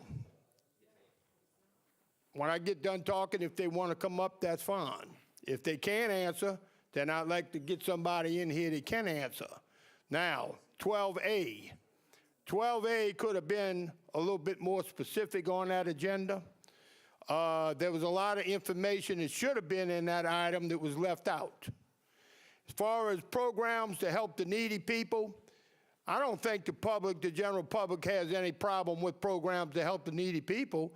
What the problem is that the general public has is that they want to make sure that these programs are being administered properly, that the people who need these programs are taking advantage of the program and getting in on the programs, and not the ones that it's not intended to serve. So with that, and one other thing, I want to direct this to the legal department, because back at the council meeting on the 23rd of May, I asked a simple question for an update, and let me tell you something, we all understand litigation. That's why I don't never ask for any specifics.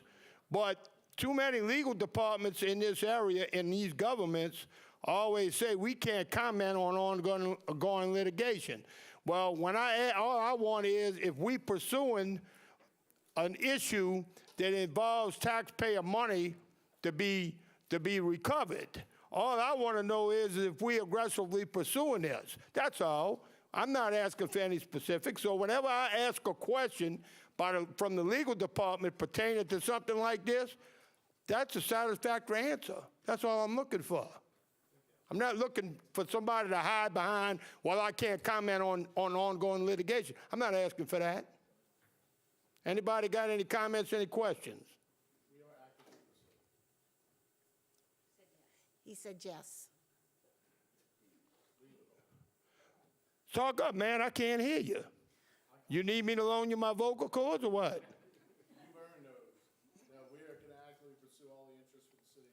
Well, when I don't get, I'm gonna tell you something, Keith Conlon, since you jumped into this. See, wait a minute. When I get an answer, like we can't comment on ongoing litigation that involves taxpayer dollars being recovered, then I take it's not being aggressively pursued. That's my response to an answer like that. With that, anybody got any comments, any questions? Thank you. Thank you. Councilman Carroll.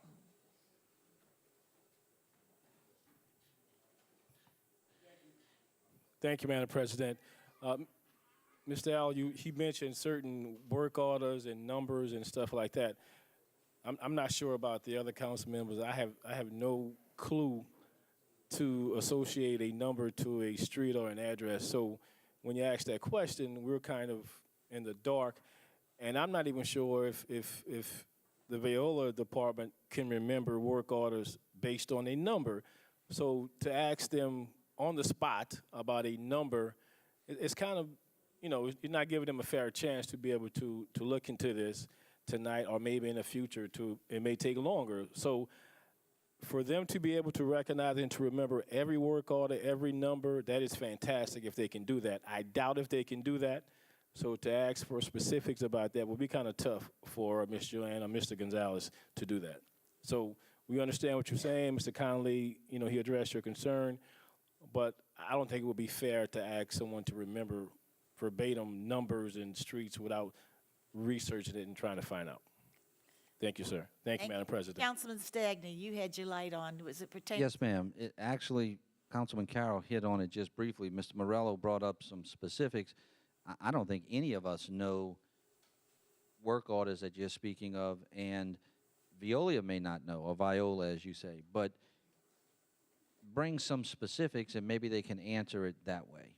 If they know specifically what you're talking about. They may, I don't, but they may.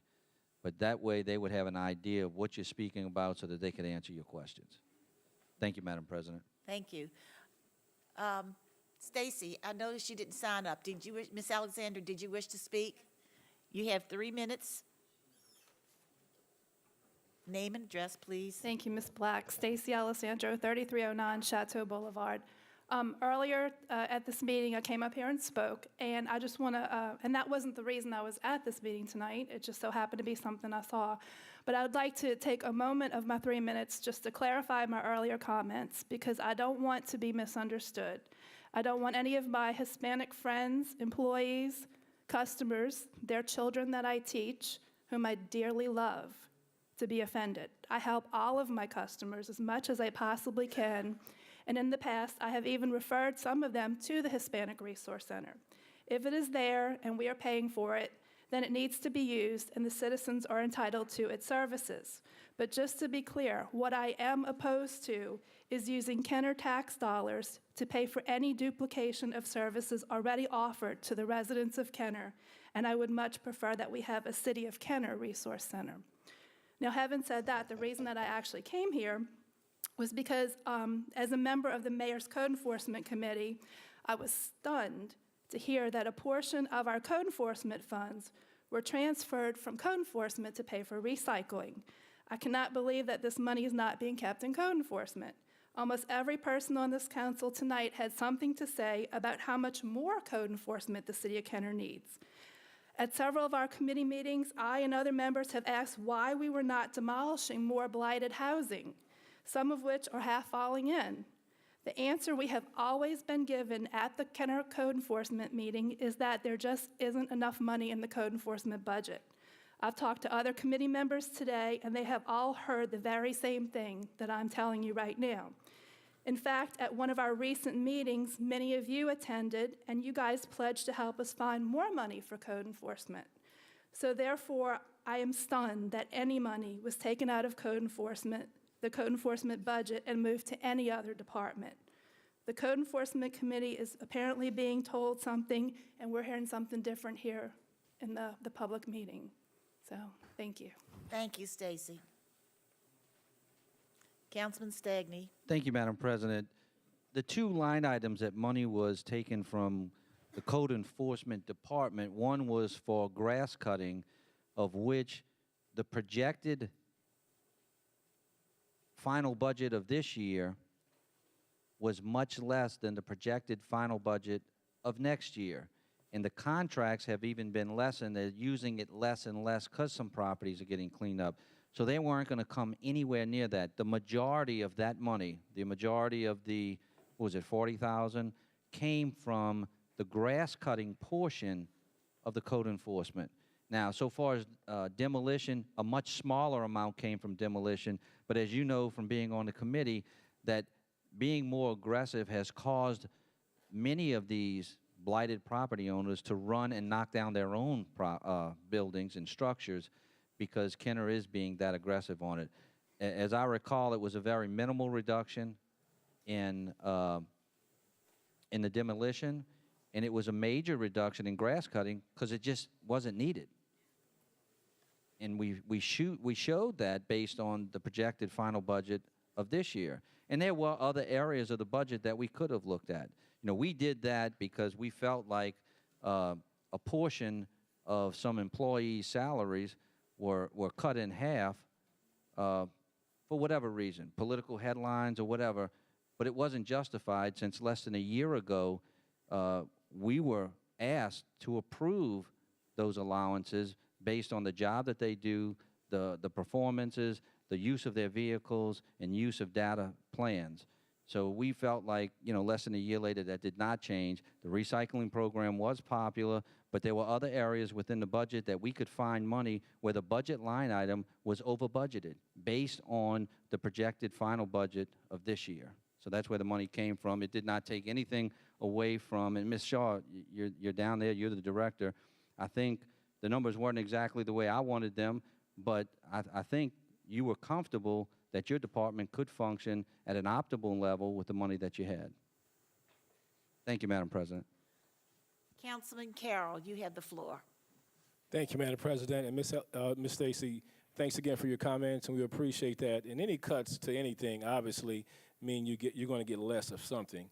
But I supported the reduction in two of the different line items because to say $40,000 is not significant. It is significant, but to a $50+ million budget, it really isn't significant if you look at it like that. Had we talked about reducing personnel or reducing, you know, something as significant as that, I probably would not have been able to have supported that under the current conditions. So I'm glad that you recognize the fact that, it is a cut. I would not want to put Ms. Attorney Shaw on the spot right now to go into details about what can we do, because I realize we have 5 districts, the entire city. I can almost tell you that based on personnel, we don't have enough. But that's a conversation I think we all need to have along with the administration to be able to address that in the future to do the best. I mean, you guys come up with ideas and plans. It would be incumbent upon us to do the same thing. And that may be something that we have to address in the future, because if you're going to want this pristine city, we're going to have the people to support it. And you guys come up, do what you have to do, put in the recommendations. It's incumbent upon us to try to figure it out and work out a plan. So thanks again for your concern. Thank you, Madam President. Thank you, Mr. Carroll. Hearing no other discussion, do we have a motion? So moved.